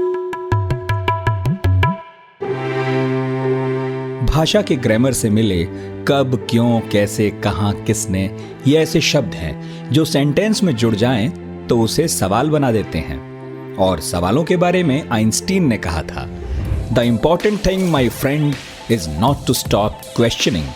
मैं हूं नितिन ठाकुर और लेकर आया हूं एक ऐसा पॉडकास्ट जिसमें हम हर टॉपिक का रेशा रेशा खुलने तक सवाल पूछने से थकते नहीं। यहाँ हम बात करते हैं समंदर में दफन इतिहास से लेकर आसमान में उड़ते साइंस तक की।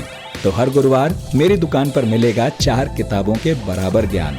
आज तक रेडियो पर पढ़ाकू नितिन में, हमारी वेबसाइट के अलावा एप्पल पॉडकास्ट, गूगल पॉडकास्ट और स्पॉटिफाई पर भी।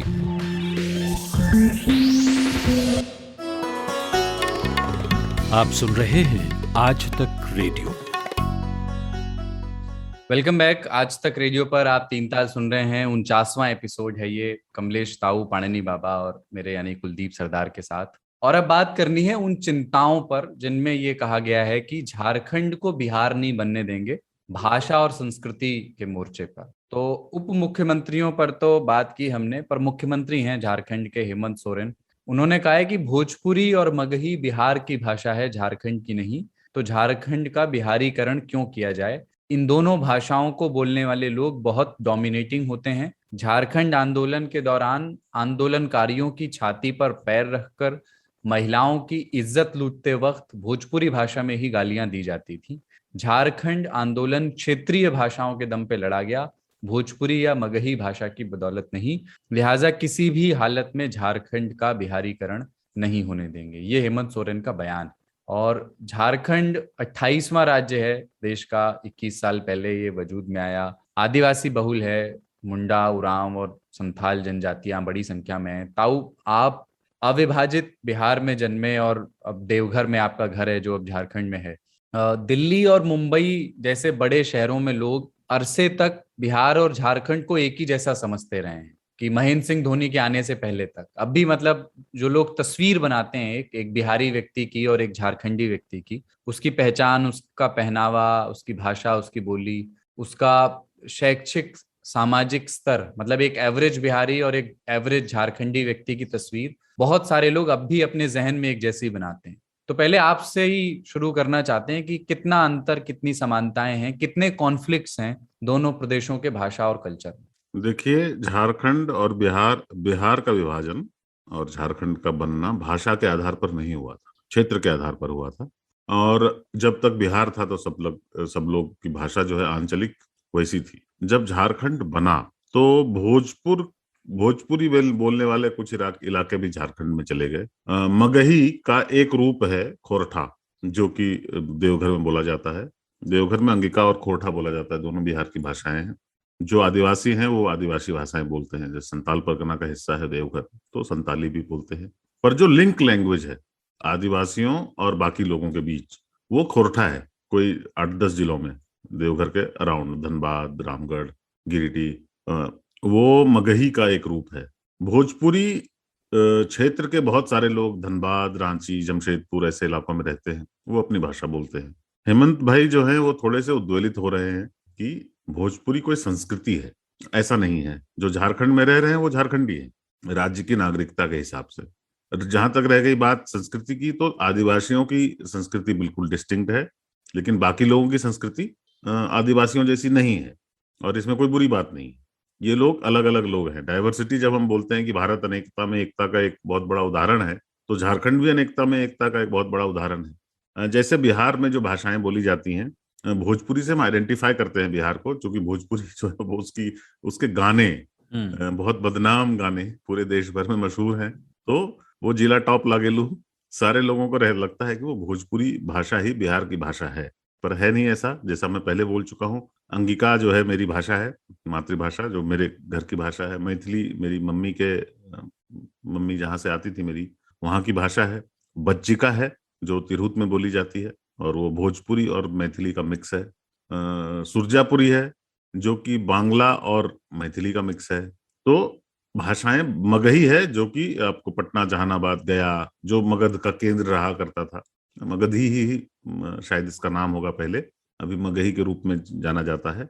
और वही हिस्सा, बहुत सारा उसका हिस्सा मगही बोलने वालों का थोड़ा सा परिवर्तित करते हुए मगही और बांग्ला को कहो एक तरह से मिक्स कर, जैसे गिरिडीह है वहां लोग खोरठा ही बोलते हैं, और वो आपस में म्यूचुअली इंटेलिजिबल होता है। आपस में, जैसे मैं खोरठा नहीं बोलता, पर मैं खोरठा पूरी तरह से समझ लेता हूँ और थोड़ी देर में बोलने भी लगता हूँ। 10-15 मिनट लगते हैं आपको ये समझ, तो उसके बाद आप बोलने लगते हैं। जो अवधी बोलते हैं वो आपके उत्तर प्रदेश में, वो भोजपुरी समझ लेते हैं और 15-20 मिनट में बोलने भी लगते हैं। इन भाषाओं का यही है, ये बोलियां जो हैं वो एक दूसरे से मिली जुली हैं। अब हेमंत हाँ, मतलब हम तो अवधि बोलते हुए अगर बदतमीज हो जाए तो भोजपुरी हो गई। देखिए, भोजपुरी वालों को उन्होंने लगाया, अभी सनी कुमार जो है वो बहुत दुखी हो जाएंगे। सनी भाई शांत रहना अभी। तो हेमंत जी को सडनली ये याद आना कि भोजपुरी या मगही बोलने वाले डोमिनेट करते हैं, यह भाषा का इससे भाषा के द्वंद्व का कोई लेना देना नहीं है। ये विशुद्ध रूप से राजनीति का मसला है। अब जो है वो देख रहे हैं कि भाजपा के खिलाफ दूसरी धुरी वो है, और उस धुरी में उनको आदिवासी वोट को इकट्ठा करना है। आदिवासियों के कॉज के लिए लड़ते हैं वो। उनकी पार्टी जो है झारखंड मुक्ति मोर्चा, उनके पिताजी शिबू सोरेन ने बनाई थी। आदिवासियों के हक की लड़ाई लड़ने का उनका इतिहास रहा है। तो इस लिहाज से देखें तो ठीक है, वो अपनी राजनीति पर अड़े हुए हैं, पर अब वो राज्य के मुख्यमंत्री हैं और वहां के रहने वाले सभी लोगों के मुख्यमंत्री हैं। तो उन्होंने ये विभाजन करने की सिर्फ कोशिश की है, या उसको फिर से रीआइटरेट करने की कोशिश की है, उस लाइन को जो मिटी रहती है हमेशा। आप किसी भी शहर में चले जाओ, वहां पे जो आदिवासी लोग हैं वो हिंदी बोलते हैं या खोरठा बोलते हैं या नागपुरी बोलते हैं। नागपुरी भी वो जो है मगही और का एक और कह लें धीरे धीरे बदलता हुआ रूप है। ये नागपुरी का महाराष्ट्र वाले नागपुर से कोई लेना देना नहीं है। कोई लेना देना नहीं है। ये छोटा नागपुर और जो वहाँ का रीजन है, जिसमें रांची जो है वो नागपुर में आता है, वो नागपुरी छत्तीसगढ़ में भी बोली जाती है, और आप अगर और नीचे जाएंगे तो बोली जाती है। उसका रूप बदलते जाता है नागपुर पहुंचते पहुंचते, जो असली नागपुर है। हाँ, वो मैंने 1-2 गाने सुने, नागपुरी गाने बड़े मशहूर हैं। हाँ, वो भोजपुरी की तरह पॉपुलर है। हाँ, उसी टाइप के। हाँ। तो हेमंत सोरेन जी की ये राजनीति है। ऐसा भाषा का कोई द्वंद्व वहां पर नहीं है, कोई कॉन्फ्लिक्ट नहीं है। और हो भी तो भाषा को, मतलब हेमंत सोरेन से के इस बयान पे मैं एक ही चीज कहना चाहता हूं कि ये जैसे मोदी जी कह रहे हैं मैं देश नहीं झुकने दूंगा, उसी तरह से आप कह रहे हैं कि मैं झारखंड नहीं झुकने दूंगा। इनका अंतिम लक्ष्य कुछ मुझे दिखाई देता नहीं है दोनों ही कविताओं का, जो सोरेन साहब गा रहे हैं या जो मोदी जी गा रहे हैं। अगर आप वाकई गंभीर हैं तो आप आदिवासियों की तमाम भाषाओं और बोलियों के मानकीकरण और उनके डॉक्यूमेंटेशन पे काम कीजिए, जो नहीं हुआ है। अविभाजित बिहार में भी उसके ऊपर काम नहीं हुआ था और विभाजन के बाद भी उसके ऊपर काम नहीं हुआ है। आप लोगों ने केवल और केवल उद्यमियों के लिए सड़कें बनाने का काम किया है पूरे झारखंड में, इसके अलावा कुछ काम नहीं हुआ है। अभी भी मिशनरी नेटवर्क बच्चों को पढ़ा रहा है, और अभी भी झारखंड में तमाम भारत के महानगरों के लिए जो घरेलू श्रमिक हैं वो तैयार करने की एक तरह से वो कारखाने वहां पे अभी भी चल रहे हैं। वहां से झारखंड की लड़कियां, झारखंड के लड़के लाए जाते हैं, वो आपकी इमारतें बना रहे हैं, वो आपके घरों में बच्चों को पाल रहे हैं, आपके चौके संभाल रहे हैं। उनकी भाषा, उनकी बोलियां, इनके मानकीकरण, इनके डॉक्यूमेंटेशन, इनके गीतों को बचाने के लिए, इनकी लोक परंपराओं को बचाने के लिए उसको लेकर के गंभीरता से काम करने की जरूरत है। जो काम राज्य सरकारें करती जा रही हैं, इंक्लूडिंग झारखंड की सरकार, उसमें आदिवासियों को बचाने के नाम पे केवल और केवल आदिवासियों के नाम पर या तो ऑडिटोरियम हॉल बना दिए जाते हैं या फिर एक म्यूजियम बना दिया जाता है जहां पे 20-25 चीजें आदिवासियों के दैनिक जीवन से संबंधित रख दी जाती हैं। इसके आगे कुछ मामला जाता है नहीं। भाषा को लेके खास तौर पर कोई काम नहीं हुआ है। उसके ऊपर अगर वो गंभीर होंगे तो वो झारखंड की उन भाषाओं को बचा पाएंगे जो कि पहले से दबंग रूप में मौजूद भाषाओं से दबी हुई थी और दबी हुई उनको लगती हैं। और देखिए, आदिवासियों की भाषा एक नहीं है। एक नहीं है। नहीं है कि झारखंड के आदिवासियों की भाषा एक है।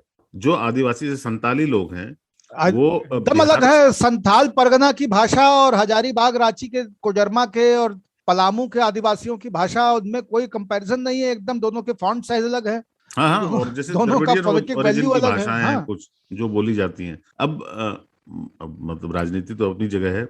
संथाली लोग बिहार में भी रहते हैं। अभी के बिहार के बहुत सारे हिस्सों में संथाली लोग रहते हैं। संथाली लोग उत्तर बंगाल में रहते हैं बहुत ज्यादा संख्या में।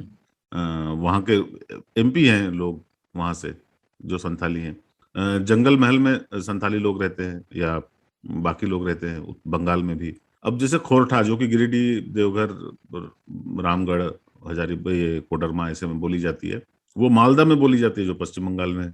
भाषा का क्या कर सकते हैं आप? भाषा तो कहीं भी बोली जा सकती है, और भाषा के आधार पर विभाजन नहीं हुआ था तो फिर आप कुछ अरे जैसे आप ये नहीं कह सकते तमिलनाडु में तमिल है, आंध्र प्रदेश में तेलुगु है, वैसा तो कुछ निराकरण नहीं कर सकते आप यहाँ पर इस समस्या का। तो उनको राजनीति मुबारक हो, भाषा तो ऐसे चलती रहेगी।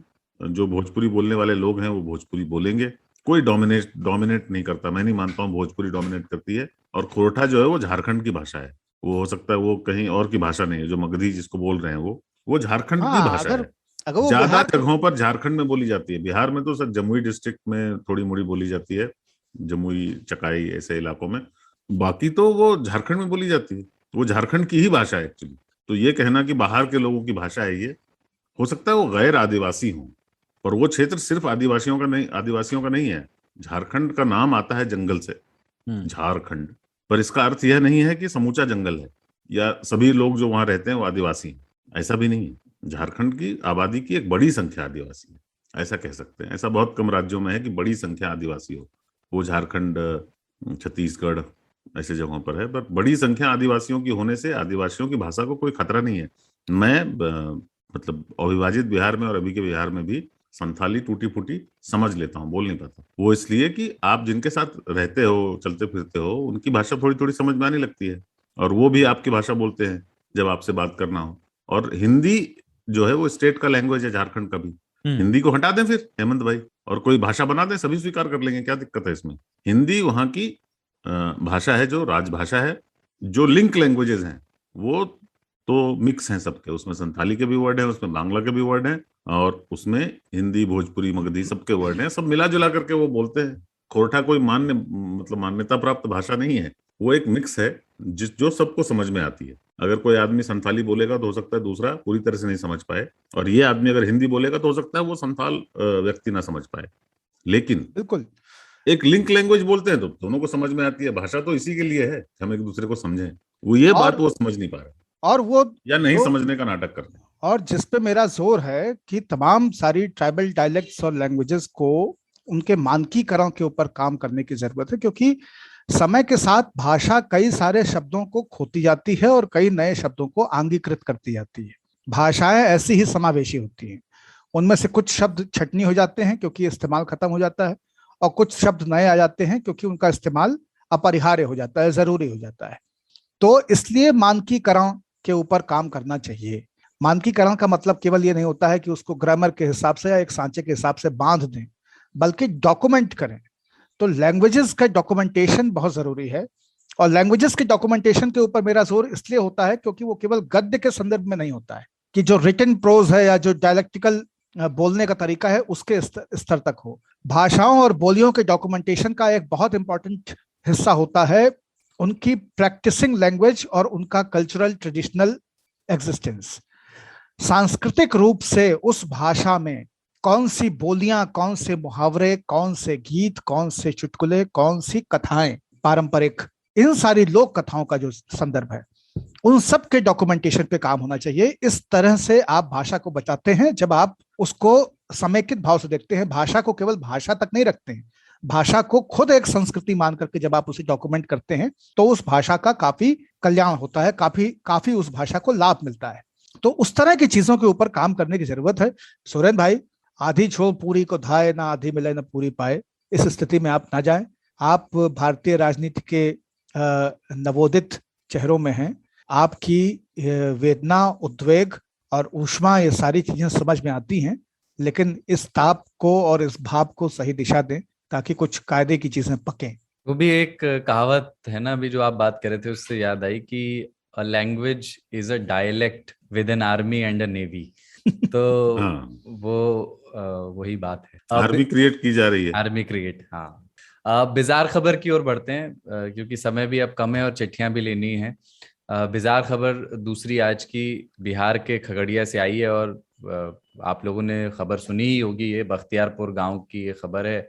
वहाँ एक रंजीत दास नाम के सज्जन रहते हैं, उनके खाते में अचानक, बैंक खाते में अचानक 5.5 लाख रुपए आ गए, और भाई जी ने इस रकम को न सिर्फ खर्च कर दिया बल्कि ये भी कहा कि प्रधानमंत्री नरेंद्र मोदी की ओर से ये मुझे आया है और मैं इसको नहीं लौटाऊंगा। और उनको मतलब ये थ्योरी है कि उन्हें लगा कि जो प्रधानमंत्री ने के बारे में ये कहा जाता है कि 2014 चुनाव से पहले इन्होंने 15 लाख रुपए हर व्यक्ति के खाते में आने की बात कही थी काले धन के संबंध में। वो एक आंकड़ा उन्होंने बताया था कि अगर वो वापस आया तो इतना फायदा, इतना वो बड़ा धन है कि हर व्यक्ति से अगर आप उसको डिवाइड करें तो 15 लाख हो जाएगा। तो उन्हें लगा कि ये उसकी पहली किस्त आ गई है, ऐसा उनका कहना है।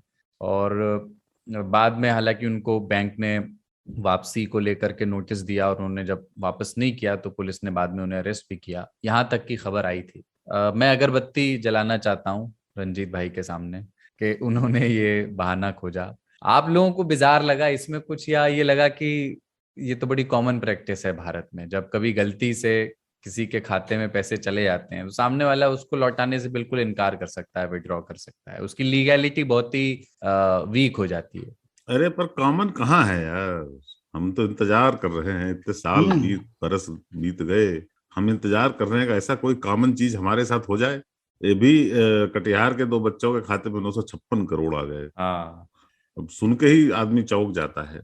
अब उनके खाते में रहेंगे नहीं, वापस चले जाएंगे, ऐसे एरर हो जाते हैं। पर ऐसा कोई एरर हमारे साथ और वो नहीं तो होता। सरकार ने ही डाल दिए। जो कटिहार वाला है वो कक्षा 6 के बच्चे हैं और उनके में जो पैसे आए हैं वो सरकार के ही ओर से आए हैं। 905 करोड़ रुपए वो एक बालक है, असित कुमार नाम है उसके खाते में, और एक गुरचरण विश्वास नाम का बालक है उसके खाते में 62 करोड़ रुपए आए हैं। तो ये तो सरकारी गड़बड़ है। हाँ, मुझे ये भैया जो हमारे रंजीत भाई हैं, इन्होंने अच्छा किया, खर्चा कर दिया, क्योंकि इस तरह से अगर आए तो खर्च करना चाहिए। मेरा मानना ये है ताऊ कि देखिए, कौन बनेगा करोड़पति केवल अमिताभ बच्चन ही क्यों खेले, बैंक भी तो खेल सकते हैं। तो उसमें कुछ लोग इनाम पा रहे हैं। संकट यही है जो ताऊ कह रहे हैं ना, इसमें बिजार केवल एक ही चीज है कि ये हमारे साथ क्यों नहीं होता। ऐसा होता है, हमने सुना है, लेकिन दुनिया सावन में नहा रही भैया, हमारे तो सूखा पड़ा है। नहीं, मैं एक हम आध क्या लोगों करें? को जानता हूँ जिन्होंने गलती से भेज दिए, ऐसे किसी को नहीं जानता जिसके में गलती से आए हों। हाँ, तो हम तो चाहते हैं कि आए कुछ अब्र कुछ खैर आए तो। लेकिन उसमें यह है कि अगर आपका कभी हो जाए गलती से ऐसा, तो और आप वक्त रहते वो अपने खाते को लॉक ना करवा पाए, मतलब अगर वो विद इन बैंक ट्रांसफर है कि एसबीआई से एसबीआई में गलती से चला गया है, तो वो फिर भी आसान होता है कि एक इंटरनल कम्युनिकेशन बैंक के से संपर्क करके आप कर सकते हैं और वो दूसरे खाते में विड्रॉल रोक सकते हैं। एक बार विड्रॉल रुक गया तो आपको वो पैसा मिलने की उम्मीद है। अगर वो विड्रॉल आप नहीं रुकवा पाए, उस पर स्टे नहीं लगवा पाए, फिर तो, और अगर एक बार विड्रॉ कर लिया जिसके पास गया है, तो फिर आप उसमें केस करते रहिए, लेकिन वो कानूनी तौर पे बहुत कमजोर हो जाता है। लेकिन इस पर एक मनी मैनेजर का एपिसोड आज तक रेडियो पे आ रहा है, इसी विषय पे आ रहा है कि अगर आप कभी गलती से किसी ऐसे व्यक्ति को बैंक अकाउंट में पैसा ट्रांसफर कर दें जिसको आप नहीं करना चाहते थे, तो आप क्या स्टेप्स अपना सकते हैं कि वो पैसा आपको वापस आ जाए। उसमें थोड़ी फुर्ती दिखानी होती है, तो वो क्या प्रोसेस है, पूरा तरीका क्या है, उसमें बताएंगे। और ये भी बताएंगे कि अगर आपके खाते में आ जाए तो एथिक्स को एक बार किनारे रखो। और गुरचरण विश्वास और असित कुमार दोनों को ये जरूर सुनना चाहिए अगर देर नहीं हुई है तो। हाँ, बिल्कुल बिल्कुल। संस्कृत का एक श्लोक है, पुस्तकेषु चय विद्या पर हस्तगतम धनम कार्य काले समुत्पन्ने नातद विद्या नातद धनम। पुस्तक में लिखी हुई विद्या और दूसरे के हाथ में गया हुआ धन, ये अगर आवश्यकता पड़ने पे आपके पास नहीं है तो फिर इनके होने का क्या मतलब है। तो बहरहाल कुल मोटी बात यह है कि दूसरे के हाथ पे जब पैसा चला जाए और वो आपका हो तो उसे कैसे बचाएं, और दूसरे का पैसा आपके हाथ में आ गया हो तो उसे कैसे खर्चें। इन दोनों चीजों के लिए आप मनी मैनेजर जरूर सुने। और हमको ताऊ को तो वैसे ही निर्विकार भाव से अपनी लॉटरी लगने के दिन का इंतजार रहेगा। सोचिए कि हम लोग के पास ऐसे ही कोई अचानक से, जैसे ईश्वर आता है और मक्की के बालियों में दाने भर के चला जाता है, जैसे ईश्वर आता है और कमल के पत्तों पे मोती तैरा के चला जाता है, जैसे ईश्वर आता है और धान की बालियों को सफेद मीठे दानों से भर के चला जाता है, उसी तरह से कोई ईश्वर आए और हम लोग के अकाउंट में 5-10 करोड़ 20 करोड़ रुपया बहा के चला जाए। भाई साहब, सबसे पहले मैं एक पॉडकास्ट शुरू करूंगा, उसका नाम होगा पखावज बाबा। 3 ताल तो है ही, अपना पैरेलल स्टेशन शुरू कर दूंगा, पखावज बाबा। यार ये मनी जब सुनता हूं ना तो मुझे मणि सुनने में आता है कि सुना बहुत है, देखा नहीं। देखा नहीं है, सुनत है ही, बाकी दिखात कुछ ना। अपना टाइम आएगा है। हाँ। ठीक है, एक बहुत ब्रेक। दिन से तुम्हें देखा देखा नहीं नहीं है, है, ये आंखों के लिए अच्छा ये नहीं। जेबों के लिए अच्छा नहीं। अच्छा, ये देखो चक्र कितना विचित्र है कि कल ही ताऊ मुझे एक लॉटरी की वेबसाइट दिखा रहे थे जिसमें ये था कि 400-600 रुपया का टिकट लीजिए तो क्या करो ताऊ। 300 करोड़। बाप रे दैया, इतना तो मजबूत बैंक भी नहीं हमारे पास कि जिसमें 300 करोड़ रुपया रख रख सके। 300 करोड़ होगा तो बैंक में क्यों रखेंगे? बाबा ने बहुत सरल जवाब दिया, उन्होंने कहा लॉटरी है, लगती नहीं मेरी, कोई आवश्यकता ही नहीं। तो मैंने कहा कि मैं कतई उत्साहित नहीं हूँ, ये अगर 3 रुपये का टिकट होगा ना तब भी गारंटी है कि मेरा तो नहीं निकलेगा। नहीं, मेरी भी लॉटरी नहीं लगती, सिंगल डिजिट मैंने बहुत खेला, वो तो बहुत लगी, पर जनरली लॉटरी नहीं लगती। और इस बात से मुझे बहुत खुशी भी होती है। जैसे जब लोग इंजेक्शन लगवा रहे थे वैक्सीन का, तो उस समय शुरू में बहुत डर था कि वैक्सीन लगाओगे तो 10,000 में से एक व्यक्ति की मृत्यु हो जा रही है वैक्सीन से। मैंने कहा तब तो मैं नहीं मरूंगा, क्योंकि मेरी तो लॉटरी नहीं लगती। मैं कभी 10,000 में से एक हुआ ही नहीं। नहीं, मैं तो कोविड के बारे में सोच रहा था, जब ये था कि कोविड में 2% मॉर्टेलिटी रेट है, 2% 3% लोग मर रहे हैं, तो हमने कहा कि नहीं, हम इस मामले में कभी भी सौभाग्यशाली नहीं रहे। जब जब पर्ची निकाली गई है मेरा नाम तो नहीं निकला है। तो हम तो नहीं निकालेंगे। यमराज की पर्ची जो की डिबिया में भी हमारा वाला पर्ची जो है ना, वो एक कोने में सट गया है, वो उनके हाथ में आने वाला नहीं है। इसलिए भाइयों और बहनों जो सुन रहे हैं, अगर आपकी भी लॉटरी नहीं लगती और आप निराश रहते हैं कि इनकी लग गई, तो लाखों में एक होना अच्छी बात है, पर बुरी बात भी है। और जिन जिन की लॉटरी लगी है उनमें से अधिकतर की लॉटरी ही नहीं लगी, उनकी फिर लग भी गई है। हाँ, तो खुश रहें। अल्लाह की नेमत है। ठीक है, एक ब्रेक लेते हैं, ब्रेक के बाद सिर्फ चिट्ठियां।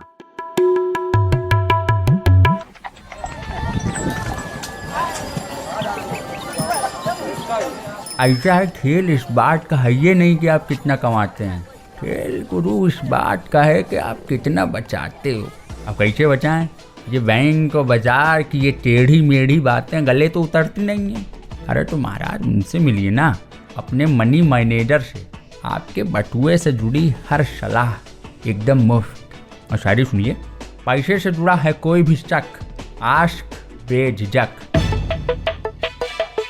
मनी मैनेजर, बात बचत की, हर शनिवार आज तक रेडियो पर। मान बनाओ, कितना ज़्यादा रखना। आप सुन रहे हैं आज तक रेडियो। आज तक रेडियो पर 3 ताल का 49वां एपिसोड चल रहा है, आखिरी हिस्से में है और न्योता वाले श्रोता शुरू हो गया है, चिट्ठियों की बारी है। बहुत सारी चिट्ठियां अब आती हैं। इस बार हमने कुछ चिट्ठियां रोक भी ली हैं, क्योंकि अगली बार जो 50वां एपिसोड होगा उसमें सिर्फ चिट्ठियों पे बात करनी है। मिक्की चौधरी ने पिछले एपिसोड पर ये लिख करके भेजा है, 5 पॉइंट्स उन्होंने लिखे हैं। और पहला पॉइंट है, मैं पढ़ता हूँ, बहुत अच्छी सुंदर चिट्ठी उन्होंने लिखा। मतलब गजब, मैंने कुछ देर की चर्चा मांगी थी और तिकड़ी ने आधे घंटे तक खाके नशेमन को बोसे दिए और यूं लगा कि हमें ही बोसों से सराबोर कर दिया गया। दूसरा पॉइंट है इनका, अजीज मियाँ की कव्वाली और पुखराज रगड़कर बॉडी पहचानने की विभत्सता, दोनों से रोंगटे खड़े हो गए। तीसरा बिंदु, धर्म की सत्ता वाले तालिबान की नकारात्मक तस्वीरों में गजब का सकारात्मक नजरिया मिला, साथ ही ग्रीन एनर्जी में इन्वेस्ट करने वाले दामाद जी से रूबरू हुए। हिंदी को कटघरे में खड़ा किया और मुकदमा चलाया एक तरफा। और 5वां पॉइंट, सबसे दुखद हिस्सा पूरे पॉडकास्ट का, उसका समाप्त हो जाना। तो ये मिक्की चौधरी ने लिखा है। HP भोजानी ने लिखा है, चूंकि पिछली बार हमने बायो और स्टेटस पे बात की थी, तो ताऊ का इन्होंने लिखा है कि ताऊ का पहला बायो था बना दे लोहागढ़, तब से हम उनको फॉलो करते हैं। पवन यादव, जिन्होंने कुछ असहमति जताई थी शाकाहारी और मांसाहारी खाने के सुख के संबंध में, और इस पे हमने बात भी की थी, इन्होंने लिखा है कि बाबा, ताऊ और सरदार भाई, शुक्रिया मेरी इस टिप्पणी पर अपने विचार रखने के लिए। खुशी हुई ये जानकर कि आप लोग भी असहमति में सहमति रखने पर विश्वास रखते हैं। एक और लिसनर है, शायद पहली बार इन्होंने कुछ लिखा है हमें, वंदना दवे इनका नाम है, और इन्होंने हमें एक सुझाव दिया है कि अलीगढ़ से मोदी जी ने शहर से अपने संबंधों का जिक्र किया। जब सोशल मीडिया नहीं था तब दूर दराज में बैठे लोग ऐसे ही जगहों से जुड़ी मशहूर चीजों के जरिए उन स्थानों से जुड़ाव या कनेक्ट महसूस करते थे। जैसे हमारी दादी सांगली की हल्दी, पटना की मिर्ची और ऊंझा का जीरा जैसे जिक्र अक्सर किया करती थी। तो ये उन्होंने एक सुझाव दिया है, मुझे लगा कि है बहुत बढ़िया। और हम तो मुचकन दवे का ही नाम सुनते थे, दूसरा दवे वन्ना जी, आपने पत्र लिखा और बहुत अच्छा लगा।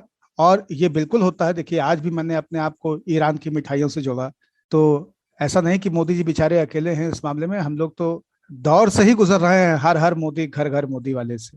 तो दूसरा क्या है कि जिस तरह की हमारी सामाजिक सांस्कृतिक जो पूरी गठना है उसमें ये एक कमाल की चीज है। अब जैसे मैंने अभी मंगवाई है मथानिया की लाल मिर्च, और मथानिया की लाल मिर्च लाल गोश्त के लिए सबसे मुफीद और बेहतरीन माने जाने वाली, या जिसे आप जंगली मांस कहते हैं उसके लिए सबसे बेहतर माने जाने वाली मिर्च है। मेरे पास गुंटर की 2 किस्म की मिर्च हैं और घर में मेरे आपको 15-16 वैरायटी की मिर्च मिलेंगी। तो अब ये सारी चीजें मिल करके ही स्वाद का संकुल तैयार करती हैं। तो एकदम दुरुस्त आपने कहा। और मोदी जी की भी एक ये खास अदा है, जो हम तमाम भारतीयों की भी अदा है, कि हम तुरंत जोड़ लेते हैं। किसी से आप बस गलती से कह दीजिए कि भाई साहब पेड़े मथुरा के अच्छे हैं, और उसके बाद फिर आप उस आदमी को खुलने दीजिए। अगर मथुरा के पेड़े भाई साहब ओवररेटेड है, दरअसल पेड़े जो है ना फतेहपुर के अच्छे हैं। अरे फतेहपुर की क्या बात करो, पेड़े तो बनारस के अच्छे हैं। बनारस के क्या अच्छे हैं, हम आजकल ताऊ को बेच रहे हैं अपना रायबरेली का लाल पेड़ा गोपाल मिष्ठान भंडार का, कि गोपाल वो आप बनारस का लाल पेड़ा भूल जाएंगे, आप ये वाला पेड़ा लाल पेड़ा खा के देखिए। तो इस तरह से चल रही है दुकानदारी। छेने के ऊपर इतनी लड़ाइयां हैं भाई साहब। मैं ये समझता हूँ कि कभी इसको बेबाक बुधवार में ले सकते हैं कि किस शहर का क्या अच्छा है, और लोगों के पास बहुत कहानियां होंगी इस पर। हाँ, मुझे लगता है कि हर शहर का सब कुछ अच्छा है, अपने को मिल जाए तब। जो जहां का येड़ा है, जो जहां का येड़ा है सबसे अच्छा वहीं का पेड़ा है। हाँ, और पेड़े की इतनी बात हो गई और देवघर का हम लोगों ने नाम नहीं लिया। सोचिए ताऊ के कलेजे पे इस वक्त क्या बीत रही होगी। बस इन्होंने कैसे इशारों में कह दिया इन्होंने हमला कर दिया। पेड़े प्रसाद के रूप में सब जगह चले जाते हैं, इसलिए मशहूर है। बाकी पेड़ों के बारे में मैं ज्यादा नहीं कहूंगा, सिर्फ इसलिए कि मैं उस शहर का हूँ। पेड़े मुझे मलवा के अच्छे लगते हैं।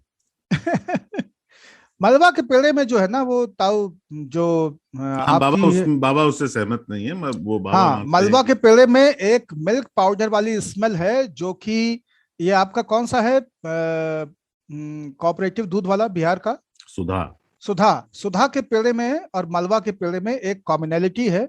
दोनों में मिल्क पाउडर जैसी स्मेल रहती है, और मिल्क पाउडर की स्मेल आते के साथ में मुझे लगता है कि यहाँ पे कोई मिलावट की गई है। तो इसलिए मुझे देवघर के पेड़े अधिक प्रिय हैं मलबा के पेड़े से। मैं खा लेता हूँ क्योंकि सॉफ्ट बहुत है, क्रीमी बहुत है। मलबा का पेड़ा उतना क्रीमी नहीं है, लेकिन देवघर के पेड़े की जो दुरदुराहट है, और वही दुरदुराहट और वही ग्रिप, वही कचकचापन मथुरा के पेड़े में भी है। इसलिए दोनों पेड़े उत्तम है। मलवा चूंकि बहुत मशहूर जगह नहीं है, इसलिए मैं सुनने वालों को बता दूं, मलवा कानपुर और फतेहपुर के बीच में। जब आप कानपुर से इलाहाबाद की ओर तरफ जाते हैं तो कानपुर डिस्ट्रिक्ट के ठीक बाहर फतेहपुर जिले में मलवा पड़ता है। वो राष्ट्रीय राजमार्ग पर ही है, और वह अपने पेड़ों के लिए उस इलाके में विख्यात है। और उन लोगों के लिए जो कलकत्ते से दिल्ली अपनी गाड़ियों से आते हैं, या झारखंड से दिल्ली अपनी गाड़ियों से आते हैं मेरी तरह, वो एक स्टॉप है जहां आप कुछ पेड़े उठाते हैं। और मैं आपको बता देता हूँ मलवा बहुत जल्दी ही इस राजमार्ग पर होने के कारण उतना लोकप्रिय नहीं रहेगा, क्योंकि पूर्वांचल एक्सप्रेस वे बनने ही वाला है। और अब ज्यादातर लोग लखनऊ एक्सप्रेस वे लेते हुए पूर्वांचल वाले एक्सप्रेस वे चले जाएंगे और वहीं से चले जाएंगे। पर मलवा का पेड़ा अच्छा है। मलबा का पेड़े की तारीफ करने के पीछे जो ताऊ की वजह है वो मैं आप लोगों को समझा देता हूँ। आप लोग तुरंत समझ जाएंगे कि गांव में 50 लोग एक तरफ और एक बंदर एक तरफ। तो फिर जब एक ताऊ आए वहां पे तो उन्होंने पूछा कि भाई क्या बात है, तो कहा कि ये बंदर लोगों को काट रहा है। तो उन्होंने कहा कि अच्छा तो क्या, तो सब लोग कह रहे थे नहीं इसको मारना चाहिए। तो ताऊ ने कहा नहीं, मैं बंदर की तरफ, क्योंकि इसकी तरफ कोई नहीं है। तो ताऊ ने पूरी ताकत लगा रखी कि जब देवघर और मथुरा इतने बड़े बड़े शहर और इतने नामचीन पेड़े हैं, तो बेचारे मलबा की तरफ कौन है। तो लेट्स प्ले फॉर मलबा। तो ताऊ जो है ना, वो हमारे जिस तरह से मैं कई बार आर्किमिडीज बनने की कोशिश करता हूं, ताऊ हमारे 3 ताल के हिचकॉक हैं। ये हमेशा कौवे की तरफ रहेंगे और क्रो को प्रमोट करेंगे। लेकिन ताऊ के बारे में एक्सपेक्टेशन इतनी खराब है ना पन के मामले में। जब इन्होंने कहा कि मैं पेड़ों के बारे में एक बात कहना चाहता हूँ, तो मुझे लगा ये कहेंगे कि पेड़ों पे चढ़ना नहीं चाहिए। मैं खुद इस चीज से घबरा रहा था कि पेड़ों के बारे में ये ख्याल आया था, पर मैंने उसे जाने दिया कि पेड़ों के ऊपर हम एक पुराना एपिसोड कर चुके हैं कि जामुन के पेड़ों पे क्यों नहीं चढ़ना चाहिए और अमरूद के पेड़ क्यों सुरक्षित हैं। अनिल कुमार की चिट्ठी आई है पटना से, और इनकी बड़ी मजेदार चिट्ठी है। इन्होंने लिखा है कि तीनों में से एक यानी पाणिनि बाबा तो हमें खुली किताब लगते हैं। अगर सभ्यता की मर्यादा आड़े ना आए तो वो कुछ भी ना छुपाएंगे। ताऊ थोड़े सोफिस्टिकेटेड लगते हैं, थोड़ा ज्यादा छुपाएंगे, पर सरदार थोड़ा बताएंगे और थोड़ा नाप तौल के बताएंगे। जो किसी को भी बुरा लगे तो माफ करिएगा, अनिल। आगे इन्होंने इमोजी भी बनाए हैं और 3 बार जय हो लिख करके भेजा है। वाह भाई वाह, जय हो जय हो। गुरु, मामला सही है आपका, एकदम आप सही पकड़े हैं। लेकिन ताऊ क्योंकि इस खेल के पुराने खिलाड़ी हो गए हैं, इसलिए अब धोनी की तरह हो गए, कम बोलते हैं। मैं थोड़ा विराट कोहली की तरह उच्छृंखल हूँ। और कुलदीप जो है, उसे पता है कि ये कप्तान कहाँ फेल होने वाला है, तो ये नया शर्मा है जो कप्तान बनने वाला है। मैं छुपाता नहीं हूँ, बताता हूँ, और बताता हूँ ये नहीं बताता हूँ। बाबा जो हैं वो बहुत ट्रांसपेरेंट है, ये बात सच है। बाबा और मैंने भी इनफैक्ट इन्हीं के प्रोत्साहन से बहुत सारी ऐसी कहानियां 3 ताल में कह दी हैं जो कि हम सामान्य रूप से सिर्फ अपने मित्रों को बताते हैं, पर हम यह मानकर चलते हैं कि 3 ताल सुनने वाले वो सभी हमारे अपने हैं, अपने मित्र हैं। और उनसे कहानियां, कोई भी बचपन की, छुटपन की, पिटाई की, मार खाने की या चोरी करने की, जो कुलदीप ने भी सुना दी थी, वो हमने आपसे नहीं छुपाई। वो हम सार्वजनिक रूप से नहीं बताते, पर आप हमारे परिवार जैसे। पर ये सही है कि मतलब ये तो कई लोगों से सुना और देखा भी कि ताऊ is a man of few words. ऐसी बातों से तो अच्छा है खामोश रहो, या फिर ऐसी बात कहो जो खामोशी से अच्छी हो।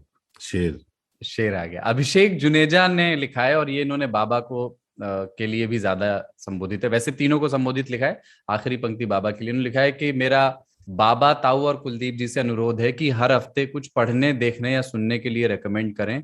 बाबा की रेकमेंडेड सारी फिल्में देखी और मुझे सारी पसंद आई। कल मैंने एक फिल्म देखी है, चॉकलेट, नेटफ्लिक्स पे है, उसको देख डालिए, अच्छी फिल्म है। सही। तो ये हम करते भी रहेंगे अभिषेक, आगे भी। और आज भी, इससे पहले भी रिकमेंडेशन हुआ है, एक गाना भी ताऊ ने बताया, और ये अब ध्यान में रखेंगे कि हर एपिसोड में कम से कम 2, 3, 4 रिकमेंडेशंस आए। एक सुझाव मैं देना चाहता हूँ। धूमिल हिंदी के सबसे मानीखेज क्रांतिकारी कवियों में मैं उनको मानता हूँ, प्रगतिशील कवियों में मैं उनको मानता हूँ। और धूमिल के बारे में लोग बहुत कम जानते हैं। मतलब जो नाम ऊपर ऊपर टोंग के गिन लिए जाते हैं हिंदी कवियों के, उनमें धूमिल को शामिल नहीं रखा जाता है। काफी गुमनाम लेकिन काफी मजबूत कवि हैं। धूमिल को अगर आप बुक स्टॉल्स और बुक फेयर्स में खोजें तो धूमिल का काम भी मिलता नहीं था। 1-2 प्रकाशन उनकी संसद से सड़क तक और इस तरह की 2-4 कविताओं के कंपाइलेशंस जो है बेचते रहे, लेकिन कुछ आद्योपांतिकरण नहीं हुआ था। राजकमल प्रकाशन ने अभी धूमिल समग्र करके 3 वॉल्यूम में धूमिल के सारे काम को संयोजित करने का काम किया है। मुझे लगता है कि अगर आप हिंदी प्रेमी हैं, कविता प्रेमी हैं और हिंदी कविता के प्रगतिशील धारा से प्रभावित रहे हैं और ये धूमिल समग्र आपके घर में नहीं है, तो आप बगैर गंगा जल मरने वाले हैं। तो तत्काल गंगा जल खरीदें, घर ले हुए हैं। मतलब मैं तो कहता हूँ पढ़िए, लेकिन मतलब और धूमिल निसंदेह बहुत अच्छे कवि हैं, लेकिन मैं इस तरीके से देखता हूँ कि आपकी जो अपनी मॉडर्न वैल्यूज हैं उन पर कसते हुए भी पढ़ते रहिए, क्योंकि उनसे भी कुछ एक पंक्तियां ऐसी लिखी गई हैं, मैंने जिसकी पूंछ उठाई उसको मादा पाया, तो जो प्रॉब्लमेटिक हैं अपने हिसाब से। तो लेकिन पढ़िए उनको, मतलब जरूरी नहीं कि आप सबसे सहमत हो। कवि बहुत बिल्कुल, और कवि को पॉलिटिकली और आइडियोलॉजिकली करेक्ट होना अनिवार्य नहीं है। हाँ, मुझे लगता है कि कवि अपने समय के अनुरूप चीजों को लिखता है जो आगे चल के हो सकता है कि सामाजिक रूप से अनुचित पाई गई हों, न्याय संगत ना पाई गई हों, लेकिन इससे कवि को हल्का नहीं मान लेना चाहिए। धूमिल खुद भी वैसे ही एक्सपोज हो जाते हैं अपनी कविताओं से जैसे वो अपने हर पाठक को एक्सपोज करते चलते हैं। इसलिए भी मैं धूमिल को बहुत अच्छा मानता हूं, क्योंकि धूमिल केवल सत्ता और व्यवस्था को एक्सपोज नहीं करते हैं। धूमिल कभी कभी धीरे से अपने पाठक को भी नंगा कर देते हैं, क्योंकि पाठक पाता है कि यार धूमिल जिसे गरिया रहा है वो तो मैं भी हूं। तो धूमिल की ये ईमानदारी उनकी कविताओं की ये बहुत खूबसूरत है। और मुझे लगता है कि इसलिए भी मैं हिंदी के जो मठाधीशी कुनबाग्रस्त ये महामंडलेश्वरीकरण हुआ, और मैं अभी भी पूरे यकीन से कहता हूं, और उपन्यासकार और कथाकार कवि उदय प्रकाश भी इस बात को पुरजोर कहते हैं, मैं अपनी वकालत में एक आदमी तो ले आऊं कम से कम, वो ये है कि मठाधीशों ने ही हिंदी का सत्यानाश काटा है। अब देखिए, ये बात कहते हुए मेरी आवाज ठीक वैसी ही तीखी हो गई है जैसे मैनेजर पांडे की है, और वो आलोचक है हिंदी के काफी बड़े, आजकल अस्वस्थ हैं। बहरहाल, तो हिंदी की सत्यानाश काटने में हिंदी भाषा और हिंदी साहित्य का एक बहुत बड़ा योगदान यहाँ की मठाधीशी और यहाँ की गैंगबाजी का है। और उस गैंगबाजी ने पूरी ताकत लगा के धूमिल को परित्यक्त रखा, और कुछ और लोगों का उस पर वर्चस्व और प्रभाव रहा। धूमिल को पढ़िए ताकि कई दरवाजे अंदर खुलें। तो इसी क्रम में दो क्रांतिकारी कवियों की क्रांतिकारी लाइनें एक ही विषय पर। आप लोहे की कार का आनंद लेते हो। क्या बात है, ताऊ ले आए, वाह। मैंने लोहा खाया है, आप लोहे की बात करते हो। धूमिल वो पाश की थी, और धूमिल ने कहा था लोहे का स्वाद लोहार से मत पूछो, घोड़े से पूछो जिसके मुंह में लगाम है। वाह। पाश और धूमिल लोहा लेते रहे हमारी सांस्कृतिक विकृतियों से, हमारी राजनीतिक परिस्थितियों से, और कमाल देखिए कि दो चीजें, और तीसरे हमारे ताऊ लोहागढ़ वाले। हाँ, दोनों लोहे तो लोहा त्रय हो बारे गया। में। हाँ, वाह वाह। हिंदी की बात कर रहे थे, एक चिट्ठी हिंदी पे भी आई है। इन्होंने लिखा है, जय हो, 3 ताल का ये एपिसोड भी मजेदार लगा। चूंकि पिछले एपिसोड में हमने हिंदी पर थोड़ी सी बात की थी, तो उन्होंने लिखा है, आप लोगन चाहे हिंदी खातिर कुछ हु कहल जा, लेकिन 3 ताल के माध्यम से आप हिंदी की बहुत महान सेवा कर रहे हैं, और आगे भी ऐसा ही करते रहिए। धन्यवाद। पारसनाथ प्रजापति, अहमदाबाद फ्रॉम गोरखपुर, उत्तर प्रदेश। तो बिल्कुल बिल्कुल बिल्कुल, एकदम प्रजापति जी, एकदम आप ठीक कहे हैं। हिंदी की तो सेवा हम कर ही रहे हैं, और इतने नमक हराम हम नहीं हैं, क्योंकि हिंदी का ही खा रहे हैं तो हिंदी का भी गा रहे हैं। लेकिन हिंदी की बरगदी अवस्था में किस तरह से हिंदी जिस मिट्टी से पैदा हुई है, उसकी पुरानी बोलियों, उसके पुराने सांस्कृतिक और साहित्यिक प्रतिमानों को हम भूल न जाएं और हिंदी उन्हें निगल न ले, इसलिए बहुत जरूरी है कि मेलबंदी भी करते चलें। और इसीलिए इन तमाम पुरानी धरोहरों को बचाना भी हमारा दायित्व है, चाहे वो ब्रज हो, चाहे अवधी हो, चाहे मैथिली हो, चाहे अंगिका हो, चाहे काशिका हो, चाहे भोजपुरी हो। इन सब के प्रति भी खड़े होना और इन सब के प्रति भी अपने भाव को स्पष्ट रूप से रखना, ये बहुत जरूरी है। मैं अक्सरिया कहता हूँ, उस दिन नहीं कहा था, आज फिर कह देता हूँ, क्योंकि हिंदी की चर्चा आपने छेड़ दी है। हिंदी मेरी प्रेमिका है, अवधी मेरी माँ है। मैं दोनों का ही तिरस्कार नहीं कर सकता हूँ, दोनों को ही समान रूप से वर्चस्व और महत्व देना पड़ेगा। हम तो कहते हैं कि हिंदी हमारी मम्मी है, और हमको मम्मी से बहुत शिकायत है। हम करने कहाँ जाएं, मम्मी से ही कर लेते हैं। क्या बात। आखिरी चिट्ठी आज की वो है, बाबा ताऊ और सरदार भाई को प्रणाम। नाम आलोक तिवारी है और संबंध उत्तर प्रदेश के गोंडा से रखता हूँ। एक दिन ट्विटर स्पेस पर आप लोगों का विषय था, पढ़ोगे लिखोगे तो होगे खराब। वहीं पर मैं ताऊ, सरदार और कई प्रतिभा के धनी व्यक्तियों को सुन रहा था, तो आप सबको फॉलो करते हुए 3 ताल तक पहुंचा। पिछले 7-8 दिनों में मैंने 15-16 एपिसोड सुन लिए हैं।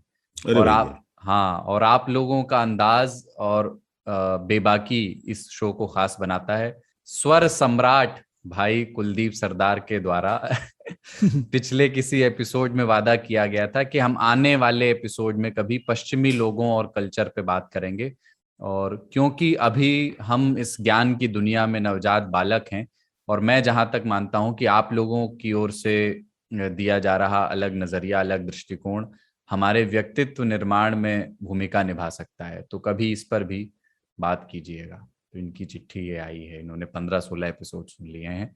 अच्छी बिल्कुल, बात ये बहुत लगी कि ये बेबाक बुधवार के रास्ते से 3 ताल तक आए, ये बिल्कुल सुन के बड़ा बिल्कुल। तो अच्छा बहुत स्वागत है कि आप किस गली से चले थे और कहाँ तक पहुंचे हैं।